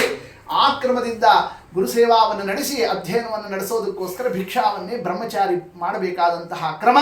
ಅದರಂತೆಯೇ ದೇವರು ಎಲ್ಲವನ್ನು ಲೀಲಾವನ್ನು ತೋರಿಸ್ತಾ ಅಲ್ಲಿಂದ ತಾನು ನರ್ಮದಾ ತೀರಕ್ಕೆ ಹೊರಡ್ತಾ ಇದ್ದಾನೆ. ಪರಮಾತ್ಮ ಅವನೊಂದು ಹೆಜ್ಜೆ ಇಡ್ತಾ ಇದ್ರೆ ಭೂಮಿ ಬಗ್ಗುತ್ತಾ ಇದ್ದಾಳಂತೆ. ಹಂಗ ಸ್ವಾಮಿ ಆ ಒಂದು ತೇಜಸ್ಸು ತಮ್ ನರ್ಮದಾಯ ತಟ ಉತ್ತರೇ ಸ್ಥಿತೋ, ನರ್ಮದಾ ನದಿಯ ಉತ್ತರ ದಿಗ್ಭಾಗದ ದಡದಲ್ಲಿ ಅಲ್ಲಿರ್ತಕ್ಕಂಥ ಯಜ್ಞ ಮಂಟಪ, ಸಾವಿರಾರು ಜನ ಭೃಗುವಂಶದ ಋಷಿಗಳೆಲ್ಲರೂ ಕೂಡ ಯಜ್ಞ ಹೋಮ ಹವನ ಜಪ ಪಾರಾಯಣ ಎಲ್ಲ ನಡೆಸ್ತಾ ಇರೋಣ. ಮಧ್ಯದಲ್ಲಿ ದೊಡ್ಡ ವೇದಿಕಾದ ಮೇಲೆ ಬಲಿಚಕ್ರವರ್ತಿ, ಅಲ್ಲೇ ಶುಕ್ರಾಚಾರ್ಯರು ಎಲ್ಲ ಈತನಿಗೆ 100ನೇ ಅಶ್ವಮೇಧ ಯಾಗವನ್ನು ಮಾಡಿಸಿ ಇವತ್ತು ಇಂದ್ರ ಪದವಿಯಲ್ಲಿ ಕುಡಿಸಿಬಿಡ್ತೀನಿ ನಾನು ಅಂತ ಅನ್ನೋ ರೀತಿಯಿಂದ ಅವರು ಸಂಕಲ್ಪವನ್ನು ಮಾಡಿ ಹೊರಟಿದ್ರು. ಆ ಒಂದು ಯಜ್ಞ ಮಂಟಪಕ್ಕೆ ವಾಮನ ರೂಪಿ ಪರಮಾತ್ಮ ತಾನು ತನ್ನ ರೂಪವನ್ನು ಪ್ರಕಟವನ್ನು ಮಾಡುತ್ತಾ ಅಲ್ಲಿಗೆ ಸನ್ನಿಧಾನದಲ್ಲಿ ಪ್ರವೇಶವನ್ನು ಮಾಡುತ್ತಾ ಒಳಗೆ ಪುಟ್ಟು ಪುಟ್ಟು ಪುಟ್ಟು ಹೆಜ್ಜೆ ಇಟ್ಟುಕೊಂಡು ಸ್ವಾಮಿ ಬರ್ತಾ ಇದ್ದರೆ ಸೂರ್ಯ ಬಂದಂತೆ ಆಯಿತು. ಕೂತವರೆಲ್ಲರೂ ಎದ್ದು ನಿಂತಿರುತ್ತೆ ತಗ್ಗನೆ. ಆ ಸಂದರ್ಭದಲ್ಲಿ ಯಾರಿಗೂ ಕೂಡ್ಲಿಕ್ಕೆ ಆಗ್ತಿಲ್ಲ ಅಂತ ತೇಜಸ್ಸು. ಭಗವಂತನ ಆ ರೂಪವನ್ನು ನೋಡ್ತಾನೆ ಬಲಿಚಕ್ರವರ್ತಿ. ಮೇಲಿಂದ ದಡದಡದಲ್ಲಿ ಇಳ್ಕೊಂಡು ಬಂದ, ಸಾಷ್ಟಾಂಗ ನಮಸ್ಕಾರವನ್ನು ಮಾಡಿದ. ಹೆಂಡತಿ ಕೈಯಿಂದ ನೀರನ್ನು ತರಿಸಿ ಪಾದವನ್ನು ತೊಳಿತಾನೆ, ತಲೆ ಮೇಲೆ ಹಾಕೊಂಡ. ಗಂಗಾ ಸ್ನಾನ ಆದಂತೆ ಆತನಿಗೆ ಪಾವಿತ್ರ್ಯ ಬಂತು, ಮನಸ್ಸು ಶುದ್ಧ ಆಯಿತು. ಮೇಲೆ ಕರ್ಕೊಂಡು ಬಂದು ಆಸನದಲ್ಲಿ ಕೂಡಿಸ್ತಾನಂತೆ. ನಮ್ಮ ಪಿತೃಗಳೆಲ್ಲ ಉದ್ಧಾರ ಆದರು, ನಮ್ಮ ವಂಶ ಉದ್ಧಾರ ಆಯಿತು, ದೊಡ್ಡ ಜ್ಞಾನಿಗಳು ನೀವು, ನಮ್ಮಲ್ಲಿ ತನಕ ಬಂದಿದ್ದೀರಿ, ನನ್ನ ಅನುಗ್ರಹವನ್ನು ಮಾಡಬೇಕು, ಏನು ಸೇವಾ ಮಾಡಲಿ ಅಂತ ಆ ಸಂದರ್ಭದಲ್ಲಿ ಕೇಳ್ತಾ ಇರೋಣ. ಅಷ್ಟೇ ಅಲ್ಲ, ಅರ್ಥಿನಮ್ಮನ್ಯೇ ನೀವು ಬಂದಿರೋದನ್ನು ನೋಡಿದರೆ ಏನೋ ಬೇಕು ಅನ್ನೋ ಅಪೇಕ್ಷೆಯಿಂದ ನಿಮ್ಮ ಕಣ್ಣು ಹಾಗೆ ತಿಳಿಸ್ತಾ ಇದೆ. ನಿಮಗೇನು ಬೇಕು ಹೇಳ್ರಿ, ಅವಶ್ಯ ಸರ್ವಸ್ವನ ನಿಮಗೆ ದಾನವನ್ನು ಮಾಡ್ತೀನಿ. ಹೀಗೆ ಬಲಿಚಕ್ರವರ್ತಿ ಕೇಳ್ತಾ ಇದ್ದಾನೆ. ಪರಮಾತ್ಮ ಸಂದರ್ಭದಲ್ಲಿ ಹೌದು ದಾನಕ್ಕೆ ಮತ್ತೊಬ್ಬರ ಮನೆಯಲ್ಲಿ ಡೊನೇಷನ್ಗೆ ಅಂತಲೇ ಹೋದಾಗ ಆಗ ಒಂದೇ ಸಲಕ್ಕೆ ನಮ್ಗೆ ಹಿಂಗಿದೆ ಅಂತ ಹೇಳಬಾರ್ದಂತೆ. ಆಗ ಏನು ಮಾಡಬೇಕು? ಮೊದಲು ಅವ್ರನ್ನೆಲ್ಲ ಶ್ಲಾಘನ ಮಾಡಬೇಕು, ಅವ್ರನ್ನ ಹೊಗಳಬೇಕು. ನೋಡಿ, ದೇವರು ಆ ಲೋಕನ್ಯಾಯವನ್ನು ತೋರಿಸಿದ್ದಂತೆ. ಬಲಿಚಕ್ರವರ್ತಿ ಏನು ಅದ್ಭುತನೋ, ಏನು ಮಹಿಮಾ ನಿಂದು, ನೀ ಅಲ್ಲೋ ನಿಮ್ಮ ವಂಶನೇ ಹಂಗೆ ನೋಡಿ. ಅಲ್ಲಿಂದ ತೊಗೊಂಡ್ಬಿಟ್ಟ ದೇವರು. ಯಾರ್ಯಾರನ್ನ ಬಲಿಚಕ್ರವರ್ತಿ ಹಿಂದಿರೋರು, ಅವ್ರ ಹಿಂದಿರೋರು ಹಿರಣ್ಯಕಶಿಪು, ಹಿರಣ್ಯಾಕ್ಷ, ಅಲ್ಲಿಂದ ವಿಚಾರವನ್ನು ಮಾಡುತ್ತಾ ಹಿರಣ್ಯಕಶಿಪುವಿನ ಮಗನೇ ಪ್ರಹ್ಲಾದನ ಮಗನೇ ವಿರೋಚನನ ಮಗನೇ ಬಲಿಚಕ್ರವರ್ತಿ ಅಂದ ಮೇಲೆ ಹಿರಣ್ಯಕಶಿಪು ಹಿರಣ್ಯಾಕ್ಷನಿಂದ ಶ್ಲಾಘನ ಮಾಡ್ತಾನೆ, ಹೊಗಳ್ತಾನಂತೆ ಪರಮಾತ್ಮ. ಹಿರಣ್ಯಕಶಿಪು ಏನು, ಹಿರಣ್ಯಾಕ್ಷ ಏನು, ಅವನೇನು ವರಾದೇವರ ಜೊತೆ ಯುದ್ಧ ನಡೆಸಿದ್ದು, ಏನು ಅದ್ಭುತ. ಬಲಿಚಕ್ರವರ್ತಿ ಅಲ್ಲ, ಏನು ಹಿರಣ್ಯಾಕ್ಷ ಅಂತ ಹೇಳ್ತೀರಿ ಆಚಾರ್ಯ ನೀವು? ಅವ ಅದು ವರಾದೇವರು ಆತನನ್ನು ಕೊಂದುಬಿಟ್ಟ ಅಂತೆಲ್ಲ ಕಥೆ ಕೇಳ್ತೀವಿ ಅಂತ. ಹಿರಣ್ಯಾಕ್ಷ ಅಂತ ಏನು ಮಹಿಮಾ ನಿಂಗೆ ಗೊತ್ತಿಲ್ಲ. ನಾನೀಗ ಬರಬೇಕಾದ್ರೆ ದಾರಿಲಿ ವರಾದೇವರು ಸಿಕ್ಕಿದ್ರು. ವರಾದೇವರಲ್ಲಿ ಕೇಳಿದೆ, ಯಾರ್ರೀ ನೀವು? ನಾನೇ ವರಾದೇವರು. ನೀವೇ ವರಾದೇವರಾ? ಹಂಗಾರೆ ನೀವೇ ಹಿರಣ್ಯಾಕ್ಷನ್ ಕೊಂದು? ಹೌದು, ನಾನೇ ಹಿರಣ್ಯಾಕ್ಷನ್. ಹೆಂಗೆ ಕೊಂದ್ರಿ ನೀವು? ಖರೆ ಹೇಳ್ರಿ, ಹಿರಣ್ಯಾಕ್ಷ ಬಲಿಷ್ಠನೋ ನೀವು ಬಲಿಷ್ಠನೋ? ವರಾದೇವ್ರನ್ನ ಕೇಳಿದೆ ನಾನು. ಯಾರಂತಾರೆ? ವಾಮನ ದೇವರು. ನಾತ್ಮಾನಂ ಜೈನಮ್ಮೇನೆ ಏನಂದ್ರು ವರಾದೇವರು? ನಿಜ ಹೇಳ, ಹಿರಣ್ಯಾಕ್ಷನಷ್ಟು ನಾ ಅಲ್ಲ ಅಂದ್ಬಿಟ್ರು ವರಾದೇವರು. ನೋಡಿ ಹಿಂಗೆ ದೇವ್ರು ಹೇಳ್ತಾ ಇದ್ದಾರೆ, ನಾನು ಗೆದ್ದೆ ಇಲ್ವೋ? ಅದು ಏನಾಯ್ತು ಟ್ರಿಕ್ಕು ಗೊತ್ತಾಯ್ತಾರೆ? ಹಿಂಗೆ ಹೊಡೆದ್ನಲ್ಲ, ಅದು ಬಹಳ ಸೂಕ್ಷ್ಮ ಪ್ರದೇಶ ಕಪಾಳ, ಅದಕ್ಕೆ ಕಪಾಳಕ್ಕೆಂದು ಹೊಡಿಬಾರದು ಅಂತ. ಯಾವತ್ತು ಮಕ್ಕಳಿಗೆ ಅವ್ರಿಗೆ ಇವರಿಗೆ ಹೊಡಿಬೇಕಾದ್ರೆ ಕೈ ಹೊಡಿಬೇಕು, ಕಾಲು ಹೊಡಿಬೇಕೇ ಹೊರತು ಏನಾದ್ರು ಶಿಕ್ಷಾ ಅದಕ್ಕೆ ಅವ್ರಿಗೆ ಕಪಾಳಕ್ಕೆ ಹೊಡೆದ್ರೆ ಏನಾಗ್ತದೆ, ಸತ್ಯ ಹೋಗ್ತದೆ. ಹಾಗೆ ನಾನು ಕಪಾಳಕ್ಕೆ ಹೊಡೆದಿದ್ದಕ್ಕೆ ಅಟ್ಟಿಕ್ಕ ಎಲ್ಲೋ ಮರ್ಮಸ್ಥಳಕ್ಕೆ ಬಿದ್ದು ಅವನು ಸತ್ತು ಹೋಗ್ಬಿಟ್ಟ, ಇಲ್ಲಾಂದ್ರೆ ಮುಂದೆ ಏನಾಗ್ತಿತ್ತು ಏನೋ ಗೊತ್ತಿಲ್ಲ ಅಂತ ಯಾರು ವರಾದೇವರಂದ್ರು. ನೋಡಿ ಎಂಥ ಪರಾಕ್ರಮಿ ನಿಮ್ಮ ಹಿರಣ್ಯಾಕ್ಷರನ್ನೇ ಇಷ್ಟು ಹೊಗಳಿದ ಮೇಲೆ ಇನ್ನು ಉಳಿದವ್ರಿಗೆ ಎಷ್ಟು ಹೊಗಳಿರ್ಬೇಕು ದೇವರು. ಹಂಗ ಶ್ಲಾಘನೆ ಮಾಡ್ತಾ ಇದ್ರೆ ಬಲಿಚಕ್ರವರ್ತಿ ಅಂದ್ಬಿಟ್ಟ, ಸಾಕು ಸಾಕು ಸಾಕು ಆಚಾರ್ಯ ಸಾಕು, ನಿಮ್ಗೆ ಯಾರು ಹೊಗಳಬೇಡ್ರಿ, ಯಾವುದು ಬೇಡ, ಈಗ ಟೈಮ್ ಇಲ್ಲ, ಎದ್ದು ನಡೀತಾ ಇದೆ, ನೀವು ಬಂದಿದ್ದೀರಿ, ನಿಮ್ಗೇನು ದಾನ ಕೊಡಬೇಕು ಹೇಳ್ರಿ, ಲಘುನ ದಾನ ಕೊಟ್ಟು ನಾನು ಮುಂದಿನ ಕಾರ್ಯವನ್ನು ನಡೆಸಬೇಕು, ಅದಕ್ಕೆ ಮೊದಲು ಅವಕಾಶ ಮಾಡಿಕೊಡ್ರಿ, ಏನು ಬೇಕು ಹಂಗ ನನಗೆ ಅಪೇಕ್ಷಿತವಾದದ್ದನ್ನು ಕೊಡ್ತೀಯಾ, ಅವಶ್ಯ ಕೊಡ್ತೀನಿ. ಆಗ ಬಲಿ ಪರಮಾತ್ಮ ಅಂತ ಇದ್ದಾನೆ, ನನಗೇನು ಬೇಕು ಇಷ್ಟು ಹೇಳೋಷ್ಟೊತ್ತಿಗಾಗಲೇನೆ ಶುಕ್ರಾಚಾರ್ಯರು ಅವ್ರು ವಿಚಾರ ಮಾಡ್ತಾ ಕೂತು, ಯಾರಿವ ಸಣ್ಣ ಹುಡುಗ, ನನ್ನನ್ನು ಕೇಳಿದ ಒಂದು ಶಬ್ದ ಆಡ್ತಿರ್ಲಿಲ್ಲ, ಒಂದು ಹೆಜ್ಜೆ ಇಡ್ತಿರ್ಲಿಲ್ಲ ಇವ ಬಲಿಚಕ್ರವರ್ತಿ, ಈಗೇನು ನನ್ನ ಲಕ್ಷಣೇ ಇಲ್ಲ, ಅವರನ್ನೇ ಹೋಗಿ ಹಿಡಿತಾ ಇದ್ದಾನೆ, ಅವ್ರ ಕಾಲು ಹಿಡ್ಕೊತಾ ಇದ್ದಾನೆ, ಹೊಸ ಆಚಾರ ಸಿಕ್ಬಿಟ್ರು ಅಂತ ಹಳೆ ಆಚಾರ ಬಿಡ್ತಾ ಇದ್ದಾನೆ ಇವ. ಹೀಗೆ ಆ ಸಂದರ್ಭದಲ್ಲಿ ಯಾರ ಹತ್ರ ಆ ಬಲಿಚಕ್ರವರ್ತಿಯನ್ನು ನೋಡ್ತಾ ಶುಕ್ರಾಚಾರ್ಯರು ಯೋಗ ದೃಷ್ಟಿಯಿಂದ ವಿಚಾರವನ್ನು ಮಾಡಿದರು, ಯಾರಿವ ಬಂದವ ಅಂತ ನೋಡ್ತಾ ಇದ್ದಾರೆ. ಅಷ್ಟೊತ್ತಿಗೆ ಅವ್ರ ಜ್ಞಾನ ಆಯಿತು, ಸಾಕ್ಷಾತ್ ಪರಮಾತ್ಮನೇ ಈ ರೂಪದಿಂದ ಬಂದಿದ್ದಾನೆ, ಎಲ್ಲವನ್ನು ಕಸಗೊಳ್ಳಿಕ್ಕೆ ಬಂದಿದ್ದಾನೆ ಅನ್ನೋದನ್ನು ಎಲ್ಲ ತಿಳ್ಕೊಂಡ್ರು. ಭೂತ ಭವಿಷ್ಯ ಜ್ಞಾನ ಶುಕ್ರಾಚಾರ್ಯರಿಗೆ. ಆ ಸಂದರ್ಭದಲ್ಲಿ ಬಲಿಚಕ್ರವರ್ತಿಗೆ ಅವ್ರು ಎಚ್ಚರಿಸಲಿಕ್ಕೆ ಹೊರಡ್ತಾ ಇದ್ದಾರೆ. ಅಷ್ಟೊತ್ತಿಗೆ ಏನು ಬೇಕಾದ್ರೂ ಕೊಡ್ತೀನಿ ನೀವು ಬೇರೆ ಮಾತು ಕೊಡ್ತಾ ಇದ್ದಾನೆ. ನಮ್ಮ ದೇವರು ಏನು ಕೇಳ್ತಾನೆ ನೋಡ್ತಿದ್ದಂತೆ ಏನು ಕೇಳಿದ ಪರಮಾತ್ಮ, ಪದಾನಿತ್ರೀಣಿ ರಾಜೇಂದ್ರ ಸಂಹಿತಾನಿ ಪದ ಮಮ, ನಂಗೇನು ಹೆಚ್ಚಿಂದ ಬೇಡ, 3 ಹೆಜ್ಜೆ 3 ಪಾದ ಭೂಮಿ ಕೊಡು, 3 ಅಡಿ 3x3. ನೋಡಿ ಇಷ್ಟು. ಈಗ ದೇವರು ಏನು ಮಾಡ್ತಾ ಇದ್ದಾನೆ, ಆ ಸಂದರ್ಭದಲ್ಲಿ ಸ್ಥಳವನ್ನು ಕೇಳ್ತಾ ಇದ್ದಾನಂತೆ, 3 ಅಡಿ ಜಗವನ್ನು ಕೇಳ್ತಾ ಇದ್ದಾನೆ. ಆದರೆ ದೇವರು ಮಹಾಪಕ್ಕ ಕೇಳೋದ್ರಲ್ಲೂ ಕೂಡ ಏನಂತ ಹೇಳ್ದ, 3 ಅಡಿ ಅಂದ್ರೆ ಮತ್ತೆ ನಿನ್ನ ಕಾಲಿನ 3 ಅಡಿ ಅಲ್ಲ, ಸಂಹಿತಾನಿ ಪದ ಮಮ, ನನ್ನ ಕಾಲಿನಿಂದ 3 ಅಡಿ ಕೊಡು ಅಂತ ನೋಡಿ. ಹಿಂಗೆ ದೇವರು ಆ ಸಂದರ್ಭದಲ್ಲಿ ಕೇಳ್ತಾ ಇದ್ದಾನೆ. ಬಲಿಚಕ್ರವರ್ತಿ ಆ ಮಾತು ಕೇಳ್ತಿದ್ದಂತೆ ನಗತಾ ಇದ್ದಾನಂತೆ. ಏ ಹುಡುಗ, ಸಣ್ಣ ಹುಡುಗನೋ ನೀನು, ಅಂತ 3 ಲೋಕ ಕೊಡುವಂತಹ ದೊಡ್ಡ ರಾಜ ನಾನು, ಅಂತ ನನ್ನ ಹತ್ರ ಬಂದು ಬರೇ 3 ಅಡಿ ಕೇಳ್ತಿದ್ದೀಯಲ್ಲ, ನೋಡೋ ನನ್ನ ಹತ್ರ ದಾನ ತಗೊಂಡ ಮೇಲೆ ಮತ್ತೆ ಮತ್ತೊಂದು ಮನೆಗೆ ಹೋಗಿ ತಗೋಬಾರ್ದು, ಅದು ನನಗೆ ಅಪಮಾನ, ಅಂಥ ಕೆಲಸ ಆಗಬಾರ್ದು, ಏನಿದ್ರು ಎಲ್ಲ ಇಲ್ಲೇ ತಗೊಂಡ್ಬಿಡ್ಬೇಕು ನೀನು, ಅಂದರೆ ಅದು ಭೂಷಣ. ಬರೀ ಇಷ್ಟೇ ಕೇಳಿದ್ರೆ ಸಾಲದು, ಇನ್ನು ಬೇಕಷ್ಟು ಹಳ್ಳಿ ಕೇಳು, ಗ್ರಾಮ ಕೇಳು, ರಾಜ್ಯ ಕೇಳು, ರಾಷ್ಟ್ರ ಕೇಳು, ಏನು ಬೇಕಾದರೂ ತಗೊಳ್ಳೋ, ಬರೇ 3 ಅಡಿ ಕೇಳ್ತೀಯಲ್ಲೋ ಅಂತ. ಹಿಂಗೆ ಆ ಸಂದರ್ಭದಲ್ಲಿ ಬಲಿಚಕ್ರವರ್ತಿ ಅಂದರೆ ದೇವರೇನಂತಾರೆ, ಬ್ರಾಹ್ಮಣರು ಎದುರಿಚ್ಛಾಲಾಭದಿಂದ ಇರಬೇಕು. ನೋಡು 3 ಅಡಿ ಜಗದಲ್ಲಿ ಅವನು ಸಾಧನೆ ಮಾಡಲಿಕ್ಕೆ ಅವನಿಗೆ ಆಗ್ತಿಲ್ಲ ಅಂತಂದರೆ ಅವನು 3 ಲೋಕ ಕೊಟ್ಟರು ಸಾಧನೆ ಆಗೋದಿಲ್ಲ, ತಿಳ್ಕೊಬಿಡು. ಅಷ್ಟು ಸಾಕು ಒಬ್ಬ ಬ್ರಾಹ್ಮಣನಿಗೆ ಸಾಧನೆ ಮಾಡಲಿಕ್ಕೆ, ಸಾಕು 3 ಅಡಿ ಸಾಕು ಜಗ. ನೋಡಿ ಹಿಂಗೆ ಆ ಸಂದರ್ಭದಲ್ಲಿ ತನ್ನ ಆ ಒಂದು ಎದುರ್ಛಾಲಾಭದ ತೃಪ್ತಿಯ ಧರ್ಮವನ್ನು ತಿಳಿಸ್ತಾ ಇರೋಣ. ಇಷ್ಟು ಮಾತನಾಡ್ತಿದ್ದಂತೆ ಶುಕ್ರಾಚಾರ್ಯ ಮಧ್ಯದಲ್ಲಿ ಬಂದರು. ಏಷ ವೈರೋಚನೆ ಸಾಕ್ಷಾತ್ ಭಗವಾನ್ ವಿಷ್ಣುರವ್ಯಯ. ಬಲಿಚಕ್ರವರ್ತಿ ಇವ ಯಾರು, ಸಾಕ್ಷಾತ್ ವಿಷ್ಣುನೇ ಈ ರೂಪದಿಂದ ಬಂದಿದ್ದಾನೆ. ಸರ್ವಸ್ವ ವಿಷ್ಣುವೇ ತತ್ವ, ಎಲ್ಲ ಕಸ್ಕೊಂಡ್ಬಿಡ್ತಾನೋ. ದಾನ ಕೊಡ್ತೀನಿ ಅಂತ ಹೊರಟಿಲ್ಲ, ಬಾ ಬಾ ಬಾ ಇತ್ಲಾಗ ಬಾಯಿಲಿ ಸ್ವಲ್ಪ ಅಂತ ಕರ್ಕೊಂಡ್ರು. ಆತನಿಗೆ ಶಿಷ್ಯರನ್ನು ಏಕಾಂತಲ್ಲಿ ಹೇಳಿದ್ರು, ಹಂಗೆಲ್ಲ ಕೊಡ್ಲಿಕ್ಕೆ ಹೋಗಬೇಡ, ಕೊಡ್ತೀನಿ ಗಿಡ್ತೀನಿ ಅಂತ ಅವೆಲ್ಲ ಮಾತನಾಡಬೇಡ, ಕೊಟ್ಟರೆ ಎಲ್ಲ ಕಸ್ಕೊಂಡ್ಬಿಡ್ತಾನ ಆತ, ವಿಷ್ಣುನೇ ಬಂದಿದ್ದಾನೆ ಈ ರೂಪದಿಂದ. ಆಚಾರ್ಯ ಮಾತು ಕೊಟ್ಟು ಬಿಟ್ಟಿನಲ್ಲ, ಈಗ ನೀವೇನು ಹೇಳಿದ್ರು ಕೊಡ್ತೀನಿ ಅಂತ ಕೈ ಮುಕ್ಕೊಂಡಿಲ್ಲ, ಹೇಳಿಬಿಟ್ಟಲ್ಲ ಮತ್ತೆ ಅಂತಂತಂದರೆ ಅದಕ್ಕೆ ಪರಮಾತ್ಮ ಇವರು ಶುಕ್ರಾಚಾರ್ಯ ಅಂದ್ರಂತೆ, ಮಾತು ಕೊಟ್ಟಿದ್ರು ಕೂಡ ಒಪ್ಪಂದ ರದ್ದು ಮಾಡ್ಲಿಕ್ಕೆ ಬರ್ತದೆ ಅಂತ. ನೋಡಿ ಈಗೆಲ್ಲ ಮಾಡ್ತಾರಲ್ಲ ಒಪ್ಪಂದ ರದ್ದು ಅಂತ, ಹಾಗೆ ಇದ್ದಂಗೆ ಅವಶ್ಯ ರದ್ದು ಮಾಡಿಬಿಡೋದನ್ನು, ಇಲ್ಲ ಆಗೋದಿಲ್ಲ ಅಂತ. ಸುಳ್ಳಾಡಿದ್ರು ಪರವಾಗಿಲ್ಲ. ಯಾರು ಹೇಳ್ಕೊಟ್ರು ಆಗ, ಶುಕ್ರಾಚಾರ್ಯ. ಸುಳ್ಳು ಆಡಬಾರ್ದು, ಅಸತ್ಯನ ನುಡಿಬಾರ್ದು ಅಂತ ಶಾಸ್ತ್ರ ಹೇಳ್ತದೆ, ನೀವೇ ಪಾಠ ಹೇಳಿದವರು ಅಂತ. ಅದು ಸುಳ್ಳಾಡಿದ್ರು ಪರವಾಗಿಲ್ಲ ಅಂತಿರಲ್ಲ. ಆದರೆ ನೋಡಿ ಅದಕ್ಕೆ ಲಾಯರ್ಸ್ ಹೆಂಗಿರ್ತಾರೆ ಅಂತ, ಅವ್ರು ಯಾವಾಗಲೂ ಒಂದು ಎಲ್ಲಿಂದೋ ತೆಗಿತಾರಂತೆ ಧರ್ಮಸೂತ್ರವನ್ನೇ. ನೋಡಿ ಆ ಸಂದರ್ಭದಲ್ಲಿ ಶುಕ್ರಾಚಾರ್ಯ ತೆಗೆದರು. ಈ ಸಂದರ್ಭಗಳಲ್ಲಿ ಸುಳ್ಳಾಡಿದರೆ ತಪ್ಪಿಲ್ಲ ಅಂತ ಕೆಲವು ಸನ್ನಿವೇಶಗಳನ್ನು ಹೇಳಿದ್ದಾರೆ. ಯಾವ್ಯಾವ ಸಂದರ್ಭದಲ್ಲಿ, ಸ್ತ್ರೀಷು ನರ್ಮ ವಿವಾಹೇ ಚ ವೃತ್ಯರ್ಥೆ ಪ್ರಾಣ ಸಂಕಟೆ ಗೋಬ್ರಾಹ್ಮಣಾರ್ಥೆ ಹಿಂಸಾಯ ನಾನೃತಂ ಸ್ಯಾಜ್ಜುಗುಪ್ಸಿತೋ ನ ಅನೃತಂ ಸ್ಯಾಜ್ಜುಗುಪ್ಸಿತೋ. ಸುಳ್ಳಾಡಿದ್ರು ಕೂಡ ಅದೇನು ದೋಷ ಅಲ್ಲ. ಯಾವಾಗ ಸುಳ್ಳು ಹೇಳಬಹುದು, ಮೊದಲನೇ ನಂಬರಲ್ಲಿ ಸ್ತ್ರೀಷು, ಹೆಣ್ಮಕ್ಳ ಹತ್ರ ಎಲ್ಲ ಖರೆ ಹೇಳಬಾರ್ದು. ಎಷ್ಟು ಬ್ಯಾಲೆನ್ಸ್ ಇದೆ, ಎಷ್ಟು ಬರ್ತಾ ಇದೆ, ಎಷ್ಟು ಹೋಗ್ತಾ ಇದೆ ಎಲ್ಲ ಯಾವ್ರ ಹತ್ರ ಹೇಳೋಗಿಲ್ಲ, ಅದು ಸುಳ್ಳು ಹೇಳ್ಬೋದು ಅಂತ. ಅಲ್ಲ, ಹೆಂಡತಿ ಹತ್ರ ಸುಳ್ಳು ಹೇಳಿದ್ರೆ ಮತ್ತು ತಪ್ಪಾಗ್ತದೋ ಇಲ್ಲೋದ್ರೆ, ಸ್ತ್ರೀಯರ ಹತ್ರ ಸುಳ್ಳು ಹೇಳಿದ್ರೆ ದೋಷ ಇಲ್ಲ ನೋಡಿ, ಶಾಸ್ತ್ರದಲ್ಲಿ ಹೇಳಿದೆ ನೋಡಿ. ಅದಕ್ಕೆ ಎಲ್ಲ ಸುಳ್ಳು ಹೇಳ್ತಾರೆ ಗಂಡಸರೆ, ಎಷ್ಟು ದುಡಿದೀವಿ ಅಂತ ಹೇಳೋದೇ ಇಲ್ಲ. ಸ್ತ್ರೀಷು ಎರಡನೇದು ನರ್ಮ ವಿವಾಹೇ. ನರ್ಮ ಅಂತಂದ್ರೆ ಏನು, ಹಾಸ್ಯ. ಏಪ್ರಿಲ್ ಫುಲ್ ಮಾಡ್ಬೇಕಾದ್ರೆ ಸುಳ್ಳು ಹೇಳ್ತಾರ ಇಲ್ಲ? ಏಪ್ರಿಲ್ ಫುಲ್ ಮಾಡ್ಬೇಕಾದ್ರೆ ಸುಳ್ಳು ಹೇಳಿದ್ರೆ ಮಾಡ್ಲಿಕ್ಕೆ ಆಗ್ತದಾ? ಅಂದ್ರೆ ತಮಾಷೆ ಮಾಡಬೇಕಾದ್ರೆ ನರ್ಮ ಅಂದ್ರೆ ತಮಾಷೆಗೋಸ್ಕರ ಸುಳ್ಳಾಡಿದ್ರೆ ಏನು ದೋಷ ಇಲ್ಲ ನೋಡಿ. ಎರಡನೇದು ವಿವಾಹೇ, ಮೂರನೇದು ಮದುವೆ ಸಂದರ್ಭದಲ್ಲಿ ವಿವಾಹ ಮಾಡ್ಬೇಕಾದ್ರೆ 1000 ಸುಳ್ಳು ಹೇಳಿ ಮದುವೆ ಮಾಡುವಂತಲೇ ಗಾದಿ ಇರೋದು. ಅಂದ್ರೆ ವಿವಾಹಕ್ಕೋಸ್ಕರವಾಗಿ ಸುಳ್ಳು ಹೇಳ್ಬೋದು. ಸ್ತ್ರೀಷು ನರ್ಮ ವಿವಾಹೇ ಚ.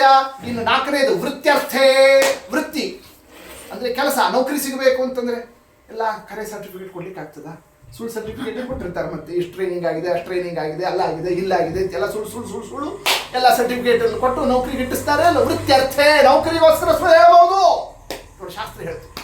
ಇನ್ನು 5ನೇದು ಪ್ರಾಣ ಸಂಕಟೆ, ಪ್ರಾಣ ಹೋಗ್ತಿತ್ತು ಅಂತಂತಂದ್ರೆ ಆಗ ಸತ್ಯ ಹೇಳ್ತೀನಿ ಅಂತ ಕೂಡಬಾರ್ದು, ಬದುಕೋದ್ರ ಮೊದಲು ನೋಡ್ಕೋಬೇಕು. ಪ್ರಾಣ ಬದುಕಿಸ್ಕೊಳ್ಳಿಕ್ಕೆ ಸುಳ್ಳು ಹೇಳ್ಬೋದು. ಇನ್ನು 6ನೇದು ಗೋಬ್ರಾಹ್ಮಣಾರ್ಥಿ, ನಾವು ಒಂದು ಸುಳ್ಳು ಹೇಳೋದ್ರಿಂದ ಒಂದು ಆಕಳು ಬದುಕ್ತದೆ, ಒಬ್ಬ ಬ್ರಾಹ್ಮಣ ಬದುಕೋತಾನೆ ಅಂತ ಆದರೆ ಗೋಬ್ರಾಹ್ಮಣರ ರಕ್ಷಣೆ ಆಗ್ತದೆ ಅಂತಂತಂದ್ರೆ ಆಗ ಸುಳ್ಳು ಹೇಳಲಿಕ್ಕೆ ಬರ್ತದೆ. ಇಷ್ಟೆಲ್ಲ ಶಾಸ್ತ್ರದಲ್ಲಿ ಹೇಳಿದೆ. ಈಗ ಪ್ರಾಣನೇ ಹೋಗ್ತದೆ ರೀ, ಹೆಚ್ಚು ಕಡಿಮೆ ಮಾಡಿದೆ ಅಂತಂತಂದ್ರೆ ಆಮೇಲೆಲ್ಲ ಕಸ್ಕೊಂಡು ಹೋಗ್ಬಿಡ್ತಾನ ಆತ. ಆದ್ದರಿಂದ ಸುಳ್ಳಾದರೂ ಪರವಾಗಿಲ್ಲ ಹೇಳು. ಏನಂತ ಆ ಬ್ರಾಹ್ಮಣನಿಗೆ, ಆಚಾರ್ಯ ನೀವು ಕೇಳಿದ್ದೆಲ್ಲ ಕೊಡ್ಲಿಕ್ಕೆ ಆಗೋದಿಲ್ಲ, ನಾವೇನೋ ನಮ್ಗೆ ಎದುರು ಚಾಲ, ನಮ್ಮ ಕೈಯಲ್ಲಿ ಏನಾಗ್ತದೆ ಯಥಾಶಕ್ತಿ ಯಥಾಜ್ಞಪ್ತಿ ಯಥಾ ವೈಭವಂ ಕರಿಷ್ಯೆ. ಪ್ರಾತಃ ಸಂಕಲ್ಪದಲ್ಲಿ ಹೇಳಿಲ್ಲ, ನಮ್ಮ ಶಕ್ತಿ ವೈಭವ ಎಷ್ಟಿದೆಯೋ ಅಷ್ಟು ನಾವು ಕೊಡ್ತೀವಿ, ಅಷ್ಟು ನೀವು ತಗೊಂಡು ಸಂತೋಷಪಟ್ಟು ಆಶೀರ್ವಾದ ಮಾಡಿ ಹೋಗ್ಬೇಕು ಅಂತ ಇಷ್ಟು ಹೇಳ್ಬಿಡು. ಯಾರಿಗೆ? ಆ ವಾಮನಾಚಾರ್ಯರಿಗೆ. ನೋಡಿ, ಹಿಂಗ ಆ ಸಂದರ್ಭದಲ್ಲಿ ವಾಮನ ದೇವರಿಗೆ, ಹಿಂಗ ಆ ಸಂದರ್ಭದಲ್ಲಿ ಶುಕ್ರಾಚಾರ್ಯರು ತಿಳಿಸ್ತಾ ಇರೋಣ. ಬಲಿಚಕ್ರವರ್ತಿಗೆ ಪರೀಕ್ಷೆ ಆಯ್ತು. ಎಂಥ ನಿಷ್ಠ, ಏನು ಭಕ್ತಿ! ಬಲಿಚಕ್ರವರ್ತಿ ಆ ಸಂದರ್ಭದಲ್ಲಿ ತಿಳಿಸ್ತಾ ಇದ್ದಾನೆ, ಸರ್ವಥಾ ಈ ಕೆಲಸ ನಾ ಮಾಡಲಾರೆ. ಸಾಮಾನ್ಯ ಅವ್ರ ಮುಂದೆ ಇವ್ರ ಮುಂದೆ ಸುಳ್ಳು ಹೇಳಿದ್ರೇನೇ ಭೂದೇವಿ ಅಂತಾಳಂತೆ, ಯಾರನ್ನು ಬೇಕಾದ್ರೂ ಹೊರ್ತೀನೋ ನಾನು, ನನ್ನ ಮೇಲೆ ಸುಳ್ಳಾಡೋರನ್ನು ಮಾತ್ರ ಹೊರಲಾರೆ ಅಂತ ಭೂದೇವಿ ಹೇಳ್ತಾಳೆ. ಅಂಥ ಭಾರ ಇದು ಅಂತ ಭೂದೇವಿಗೆ. ಅಂಥದ್ದು ನಾ ಸುಳ್ಳು ಹೇಳ, ಅದರಲ್ಲೂ ಕೂಡ ಬ್ರಾಹ್ಮಣನಿಗೆ ಸುಳ್ಳು ಹೇಳ, ಅದರಲ್ಲೂ ಕೂಡ ಸಣ್ಣ ಹುಡುಗ ಒಟ್ಟು ಅವನಿಗೆ ಸುಳ್ಳು ಹೇಳ, ಅದರಲ್ಲೂ ಕೂಡ ನಾನಾಗಿ ಅವನನ್ನು ಬಾ ಬಾ ಬಾ ಬಾಕ ಅಂತ ಕರೆದು ಅವನ ಮನೇಲಿ ಕೂಡಿಸ್ಕೊಂಡು ನಿಂಗೆ ಏನು ಬೇಕಾದ್ರೂ ಕೊಡ್ತೀನಿ ಅಂತ ಆಶಾ ಹಚ್ಚಿ ಸುಳ್ಳು ಹೇಳ. ಸರ್ವಥಾ ಈ ಕೆಲಸ ನಾ ಮಾಡಲಾರೆ, ಬೇಕಾದ ಪ್ರಾಣ ಹೋಗ್ಲಿ, ಬೇಕಾದಾಗ ನಾ ದಾನ ಕೊಟ್ಟೇ ತೀರ್ತೀನಿ ನೋಡಿ. ಹಿಂಗ ಆ ಸಂದರ್ಭದಲ್ಲಿ ಬಲಿಚಕ್ರವರ್ತಿ ಆತ ಮಾತನಾಡ್ತಾ ಇದ್ದಾನೆ. ಬ್ಯಾಡ ಅಂತ ಶುಕ್ರಾಚಾರ್ಯ ಹೇಳ್ತಾ ಇದ್ದಾರೆ, ಇಲ್ಲ ಕೊಟ್ಟೇ ತೀರ್ತೀನಿ ನಾವ ಅಂತ ಇದ್ದಾನೆ. ಎಲ್ಲ ಸತ್ತು ಬಿದ್ದಿದ್ಯೋ ನೀನು, ನಿನ್ನನ್ನು ಬದುಕಿಸಿದ ಆಚಾರ ನಾನು, ನಿನಗೆ ಶಕ್ತಿ ಕೊಟ್ಟವನು ನಾನು, ನಿನಗೋಸ್ಕರ ತಪಸ್ಸು ಮಾಡಿದವನು ನಾನು, ಯಜ್ಞ ಮಾಡಿಸೋನು ನಾನು, ಇಷ್ಟೆಲ್ಲ ಸಾವಿರಾರು ವರ್ಷಗಳಿಂದ ನಿನಗೋಸ್ಕರ ದುಡಿದಿರೋನು ನನ್ನ ಮಾತು ಬೇಡ ಅಂತ ಆಗಿಬಿಡ್ತು. ಈಗ ಬಂದಿರೋ ಒಂದು ಸೆಕೆಂಡ್ ಹಿಂದೆ ಬಂದಿರೋ ಈ ಬ್ರಾಹ್ಮಣನಿಗೆಲ್ಲ ನನ್ನ ಮಾತು ಧಿಕ್ಕಾರ ಮಾಡಿಕೊಡ್ಲಿಕ್ಕೆ ಹೊಟ್ಟಿಯಾ? ನಿನ್ನ ಎಲ್ಲ ಐಶ್ವರ್ಯ ಹಾಳಾಗಿ ಹೋಗ್ಲಿಕ್ಕೆ ಶಾಪ ಕೊಟ್ಟುಬಿಟ್ರು. ಯಾರು ಶಾಪ ಕೊಟ್ಟರು? ಶುಕ್ರಾಚಾರ್ಯ. ದೇವರು ನಕ್ಕು ಬಿಟ್ಟ. ಅಷ್ಟಾಗ್ತಿತ್ತು. ಯಾಕೆ ಅಂತಂದ್ರೆ ಈಗ ನಾ ಸೇಫ್ ಆದೆ. ಯಾಕೆ ಅಂದ್ರೆ ನಾ ಬಂದು ಬಲಿಚಕ್ರವರ್ತಿ ಹತ್ರ ಎಲ್ಲ ಕಸ್ಕೊಂಡು ಹೋದೆ ಅಂತ ಈಗ ನನಗೆ ಅಪವಾದ ಇಲ್ಲ. ಯಾಕೆ ಅವ್ರ ಗುರುಗಳೇನೆ ಅವ್ರ ಶಿಷ್ಯಂಗೆ ಶಾಪ ಕೊಟ್ಟಿದ್ರು, ಅದನ್ನ ನಾನು ಇಂಪ್ಲಿಮೆಂಟ್ ಮಾಡೋದಷ್ಟೇ ಮಾಡ್ತಾ ಇದ್ದೀನಿ, ನಂದೇನಿಲ್ಲ, ನಾನು ಇತ್ತಿ ನಿರ್ದುಷ್ಟ ನೋಡಿ. ಹಿಂಗ ದೇವರು ಇಷ್ಟು ಚಂದ ಕಥೆಯನ್ನು ತೋರಿಸ್ತಾ ಬಲಿಚಕ್ರವರ್ತಿ ದಾನ ಕೊಡ್ತಿದ್ದಂತೇನೆ ತತ್ಕಾಲದಲ್ಲಿ ತನ್ನ ಆ ಒಂದು ಪಾದದಿಂದ ಅಳಿತೀನಿ ನೋಡಿ ಈಗ ಅಂತಂದವನೇನೆ. ತದ್ವಾ ಮನೋರೂಪಮವರ್ಧತಾದ್ಭುತೌ ತದ್ವಾ ಮನೋ. ಏನು ಸ್ವಾಮಿ ವಾಮನ ರೂಪ ಬೆಳೀತು ಬೆಳೀತು ಬೆಳೀತು 3 ಲೋಕವನ್ನೇ. ಒಂದೇ ಪಾದದಿಂದ ಮೇಲಿನ ಲೋಕ, ಇನ್ನೊಂದು ಪಾದದಿಂದ ಕೆಳಗಿನ ಲೋಕ, 3ನೇ ಪಾದ ಇಡ್ಲಿಕ್ಕೆ ಜಗ ಇಲ್ಲ. ಹೀಗೆ ಸ್ವಾಮಿ ಲೀಲಾವನ್ನು ತೋರಿಸ್ತಾ ಇದ್ದರೆ ಮೇಲೆ ಮೇಲೆ ಮೇಲೆ ಮೇಲೆ ಮೇಲೆ ಬಂತು ಆ ಪಾದ ಬರ್ತಿದ್ದಂತೆಯೇ ಬ್ರಹ್ಮಾಂಡದ ಕರ್ಪರ ಅಂದ್ರೆ ಏನು ಚಿಪ್ಪು, ಆ ಚಿಪ್ಪು ಸೀಳಿ ಹೊರಗೆ ಹೋಯ್ತು. ಅಲ್ಲಿ ಹೊರಗೆ ಹೋಗ್ತಿದ್ದಂತೆ ಹೊರಗಿರೋ ನೀರು ಧೋ ಧೋ ಧೋ ಧೋ ಧೋ ಅಂತ ಆ ದೇವರ ಪಾದಕ್ಕೆ ತಾಕೊಂಡು ಕೆಳಗೆ ಧುಮುಕ್ತಾ ಬಂತಲ್ಲ, ಅದೇನೇ ಗಂಗಾ. ನೋಡಿ ಹಿಂಗ ಗಂಗಾ ಆವಿರ್ಭಾವ. ಯಾಕೆ ಗಂಗಾ ನೀರು ಕೆಡೋದಿಲ್ಲ? ಬೇರೆ ಎಲ್ಲಾ ನೀರು ಕೆಡ್ತಾವೆ, ಆದ್ರೆ ಗಂಗಾ ಮಾತ್ರ 100 ವರ್ಷ ಇಟ್ಟರು ಕೂಡ ಅದು ಕೆಡೋದಿಲ್ಲ. ಯಾಕೆ? ಅದು ಬ್ರಹ್ಮಾಂಡದ ಒಳಗಿಂದ ಅಲ್ಲ, ಅದು ಹೊರಗಿನಿಂದ ಬಂದಿರೋದು. ಇಷ್ಟು ಗಂಗಾಕ್ಕೆ ಮಹತ್ವ, ಅದಕ್ಕೆ ಗಂಗಾ ಸ್ನಾನ. ಇಷ್ಟು ಗಂಗಾ ಭಗವಂತನ ಪಾದದಿಂದ ಸಂಪರ್ಕ ಆಗಿ ಬಂದಿದ್ದು 14 ಲೋಕ ಪವಿತ್ರ ಆಯಿತು. ಇಂತಹ ಒಂದು ದಿವ್ಯ ಕಥಾವನ್ನು ಸ್ವಾಮಿ ವಾಮನ ರೂಪದಿಂದ ತ್ರಿವಿಕ್ರಮಾಗಿ ಜಗತ್ತಿಗೆ ತೋರಿಸಿಕೊಟ್ಟು ಆ ಸಂದರ್ಭದಲ್ಲಿ ದೈತ್ಯರೆಲ್ಲರೂ ಮೋಸ ಮೋಸ ಹಾಹಾಕಾರ ಮಾಡ್ತಾ ಶಸ್ತ್ರ ಹಿಡ್ಕೊಂಡು ಯುದ್ಧಕ್ಕೆ ಅಂತ ಅವರೆಲ್ಲರೂ ಹೊಡಲಿಕ್ಕೆ ಬಂದರೆ ದೇವರು ಸಿಟ್ಟು ಮಾಡಿದ. ಬಲಿ ಚಕ್ರವರ್ತಿ ದಾನ ಕೊಟ್ಟು ನಿನ್ನವರನ್ನು ಬಿಟ್ಟು ನನ್ನನ್ನು ಕಸ್ಕೋಬೇಕು ಅಂತ ಯುದ್ಧಕ್ಕೆ ಬರ್ತೀಯಾ? ಇಲ್ಲ ಇಲ್ಲ ಸ್ವಾಮಿ, ನಾ ಏನು ಹೇಳಿಲ್ಲ, ಅವರಾಗಿ ಅವ್ರು ಮಾಡ್ತಾ ಇದ್ದಾರೆ, ಎಲ್ಲರನ್ನೂ ಸುಮ್ಮನೆ ಇರ್ಲಿಕ್ಕೆ ಅವ್ರಿಗೆ ತಿಳಿಸ್ತಾ ಇದ್ದ. ಎಲ್ಲ ಇಡ್ಲಿ 3ನೇ ಪಾದ ಎಲ್ಲ ಇಡ್ಲಿ. ದೇವ್ರು ಕೇಳ್ತಾ ಇದ್ರೆ ಬಲಿಚಕ್ರವರ್ತಿ ಏನು ಚಂದ ಸ್ತೋತ್ರ ಮಾಡ್ತಾನೆ. ನಮ್ಮ ಮಾತು ನಾವು ಸುಳ್ಳಾಡಬಾರ್ದು, ನಾವು ಸತ್ಯ ಆಡಬೇಕು, ನಮ್ಮ ಮಾತು ಸತ್ಯ ಆಗಬೇಕು ಅನ್ನೋದು ನಮ್ಮ ಕೈಯಲ್ಲಿ ಇಲ್ಲ ಸ್ವಾಮಿ. ನನ್ನ ಮಾತು ಸತ್ಯ ಮಾಡುವುದು ನಿನ್ನ ಕೈಯಲ್ಲಿದೆ. ಯಾಕೆ ನಾ ಅಸತ್ಯ ನುಡಿದವ ಆಗಬಾರದು ಅಂತ ಇಷ್ಟೆಲ್ಲ ಮಾಡಿದೆ, ಗುರುಗಳನ್ನ ಎದುರಾಕೊಂಡು ದಾನ ಕೊಟ್ಟೆ. ಆದರೆ ನನ್ನ ಮಾತು ಇನ್ನೂ ಸತ್ಯ ಆಗ್ತಿಲ್ಲ. ಯಾಕೆ ಮೂರನೇದು ಎಲ್ಲ ಇಡ್ಲಿಕ್ಕೆ ಜಾಗ ಇಲ್ಲ. ಇನ್ನೊಂದು ಒಂದೇ ಸ್ಥಳ, ನನ್ನ ತಲೆ ಮೇಲೆ ನಿನ್ನ ಪಾದ ಇಟ್ಬಿಡು ಸ್ವಾಮಿ, ನನ್ನನ್ನು ಉದ್ಧಾರ ಮಾಡು ಅಂತ ಹಿಂಗೆ ಆ ಸಂದರ್ಭದಲ್ಲಿ ಬಲಿಚಕ್ರವರ್ತಿ ಬೇಡೋಣ. ಪರಮಾತ್ಮ ತನ್ನ ಪಾದವನ್ನೇ ಆತನ ತಲೆ ಮೇಲೆ ಇಟ್ಟು ಒತ್ತದ ಪಾತಾಳ ಇದು ಭೂಲೋಕದಿಂದ ಕೆಳಗೆ ಅತಲ ವಿತಳ ಸುತಳ ಲೋಕದ ತನಕ ಹೋಗ್ತಾನೆ. ಸುತಳ ಲೋಕಕ್ಕೆ ಹೋಗ್ತಿದ್ದಂತಾನೆ ಬ್ರಹ್ಮದೇವರು ಬಂದರು. ಸಾಕು ಸ್ವಾಮಿ, ಸಾಕು, ಇನ್ನೂ ಅವನು ಕೆಳಗೆ ಹಾಕಬೇಡ, ಈಗ ಮಾಡಿದ್ದು ಸಾಕು, ಅಲ್ಲೇ ಇದ್ದು ಬಿಡಲಿ ಅಂತ ಆ ಸಂದರ್ಭದಲ್ಲಿ ಸ್ವಾಮಿ ತಿಳಿಸ್ತಾ ಇರೋಣ. ಅದರಂತೆಯೇ ಪ್ರಹ್ಲಾದರಾಜರು ವಿಂಧ್ಯಾವಳಿ ಸರ್ವಸ್ವರು ಸ್ತೋತ್ರವನ್ನು ಮಾಡುತ್ತಾರೆ. ದೇವರಂತಾನಂತೆ ವಿಂಧ್ಯಾವಳಿ ಹೆಂಡತಿ, ಬಲಿಚಕ್ರವರ್ತಿ ಹೆಂಡತಿ ಯಾವಾಗಲೂ ಕೂಡ ಗಂಡನಿಗೆ ಕಂಟ್ರೋಲ್ ಮಾಡಬೇಕು. ದಾನಗಿನ ಕೊಡಬೇಕಾದ್ರೆ ಕೊಡಬೇಡ್ರಿ ಅಂತ ತಿಳಿಸೋಳು ನೀನು ಹೇಳಬೇಕಾಗಿತ್ತು. ನೋಡಿ ಹಿಂಗೆಲ್ಲ ಕೊಟ್ಬಿಟ್ಟ, ಪರವಾಗಿಲ್ಲ, ನಾನು ಹೆಣ್ಮಕ್ಳು ಮಾತು ಹೇಳಿದ್ರೆ ನಾನು ವಾಪಸ್ ಕೊಟ್ಬಿಡ್ತೀನಿ, ನೀ ಬೇಕಾದ್ರೆ ಹೇಳು ಏನಂತ. ನಮ್ಮ ಯಜಮಾನರು ತಿಳಿದೆ ದಾನ ಕೊಟ್ಬಿಟ್ರು ಸ್ವಾಮಿ, ವಾಪಸ್ ಕೊಟ್ಬಿಡು ಅಂತ ನೀ ಕೇಳಿದ್ರೆ ಹಿಂದೆ ತಿರುಗಿ ಕೊಟ್ಬಿಡ್ತೀನಿ, ತಗೊಂಡು ಹೋಗ್ಬಿಟ್ರಿ ಬೇಕಾದ್ರೆ. ನೋಡಿ ಹಿಂಗೆ ಆ ವಿಂಧ್ಯಾವಳಿಯನ್ನು ಪರೀಕ್ಷಾ ಮಾಡಿದರೆ ಅವಳು ಎಷ್ಟು ಭಕ್ತಿ. ಬಲಿಚಕ್ರವರ್ತಿ ಹೆಂಡತಿ ವಿಂಧ್ಯಾವಳಿ ಅವಳು ಸ್ತೋತ್ರ ಮಾಡ್ತಾಳಂತೆ, ಸ್ವಾಮಿ ನಮ್ಮ ಯಜಮಾನ ದಾನ ಕೊಟ್ಟ ಅನ್ನೋದೇ ಅಬದ್ಧ ಇದೆ ಅಂತ. ನೋಡಿ ಅವಳು ಅಲ್ಲಿಂದ ತಿಳಿದ್ಬಿಟ್ಟು, ದಾನ ಅಂದ್ರೆ ಏನು? ತುಭ್ಯಮಿದಂ ಸಂಪ್ರದದೆ ನಮಮ ಅದಕ್ಕೆ ದಾನ ಅಂತ ಕರೀತಾರೆ, ಹೌದಲ್ಲೋ? ಇದನ್ನ ನಿಮಗೆ ಕೊಟ್ಟಿದ್ದೀನಿ, ಇದು ನಂದಲ್ಲ ಅಂತಂದ್ರೆ ದಾನ ಅಂತ ಅನ್ನೋದು ಶಬ್ದ ಅರ್ಥ. ಯಾವತ್ತು ದಾನ ಕೊಡೋನು ಯಾರು? ನಂದು ಅಂತ ಆಗಿದ್ರೆ ಅದನ್ನ ನಾವು ದಾನ ಕೊಡಬೇಕು.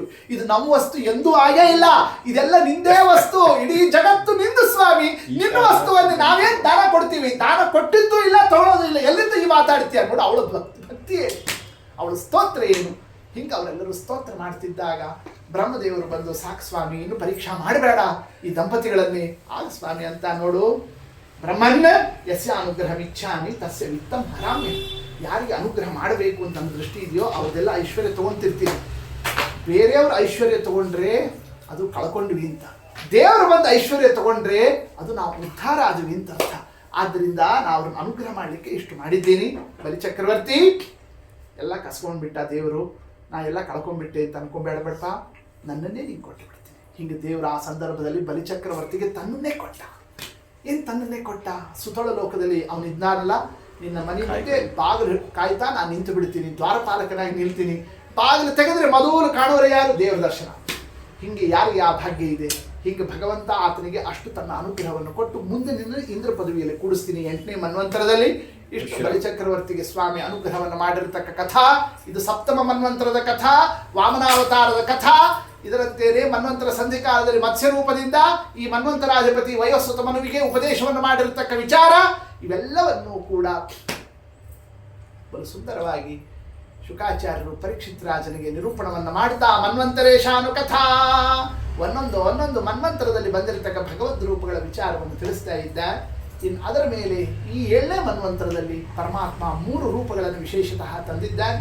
ಅದರಲ್ಲಿ ಋಷಿವಂಶದಲ್ಲಿ ತಂದಿರತಕ್ಕಂತಹ ರೂಪ ಪರಶುರಾಮ ರೂಪ, ಸೂರ್ಯವಂಶದಲ್ಲಿ ತಂದಿರತಕ್ಕ ರೂಪ ರಾಮರೂಪ, ಇನ್ನು ಅದರಂತೆಯೇ ಚಂದ್ರವಂಶದಲ್ಲಿ ಸ್ವಾಮಿ ತಂದಿರತಕ್ಕಂತಹ ದಿವ್ಯ ರೂಪ ಯಾವುದದು? ಕೃಷ್ಣ ರೂಪ. ಭಾಗವತ ಹೊರಟಿದ್ದೇ ಯಾರಿಗೋಸ್ಕರ? ಕೃಷ್ಣ ಕೃಷ್ಣ ಕೃಷ್ಣ ಕೃಷ್ಣಮಯ, ಇದು ಕೃಷ್ಣನ ವಿಚಾರ.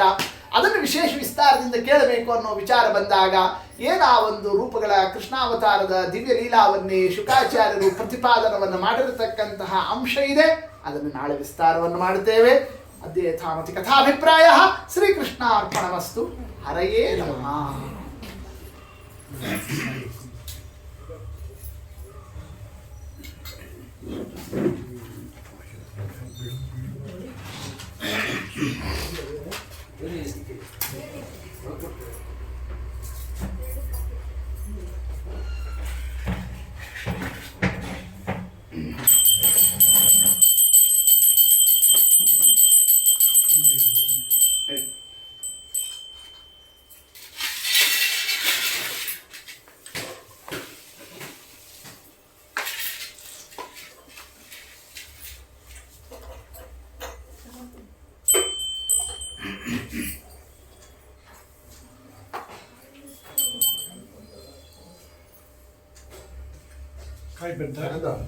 ಬನ್ನಿ.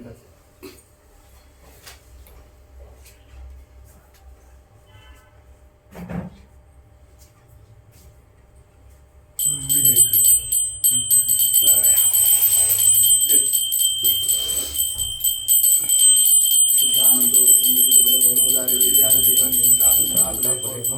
शेषदोषाय गुरुं सद्भिर्वैराग्यवृत्तिष्ठुमतिमेतच्छानयोगान् ब्रह्मं वन्दे मुकुन्दार्कं ब्रह्मवेदान्तवेदिनं नारायणाय परिपूर्णगुणात्मनाय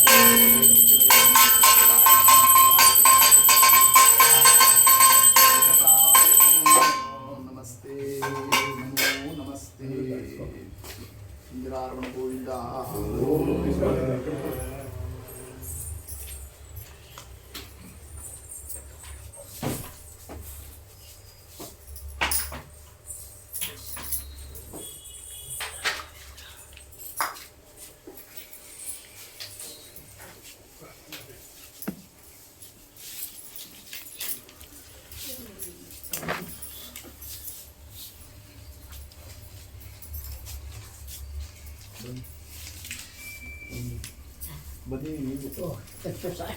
ಅದೆಲ್ಲ ಇದೆ ಇದು ಅನ್ಕೊಳ್ತೀನಿ ಊರಲ್ಲಿ ಗೊತ್ತಾಯ್ತು ಸರ್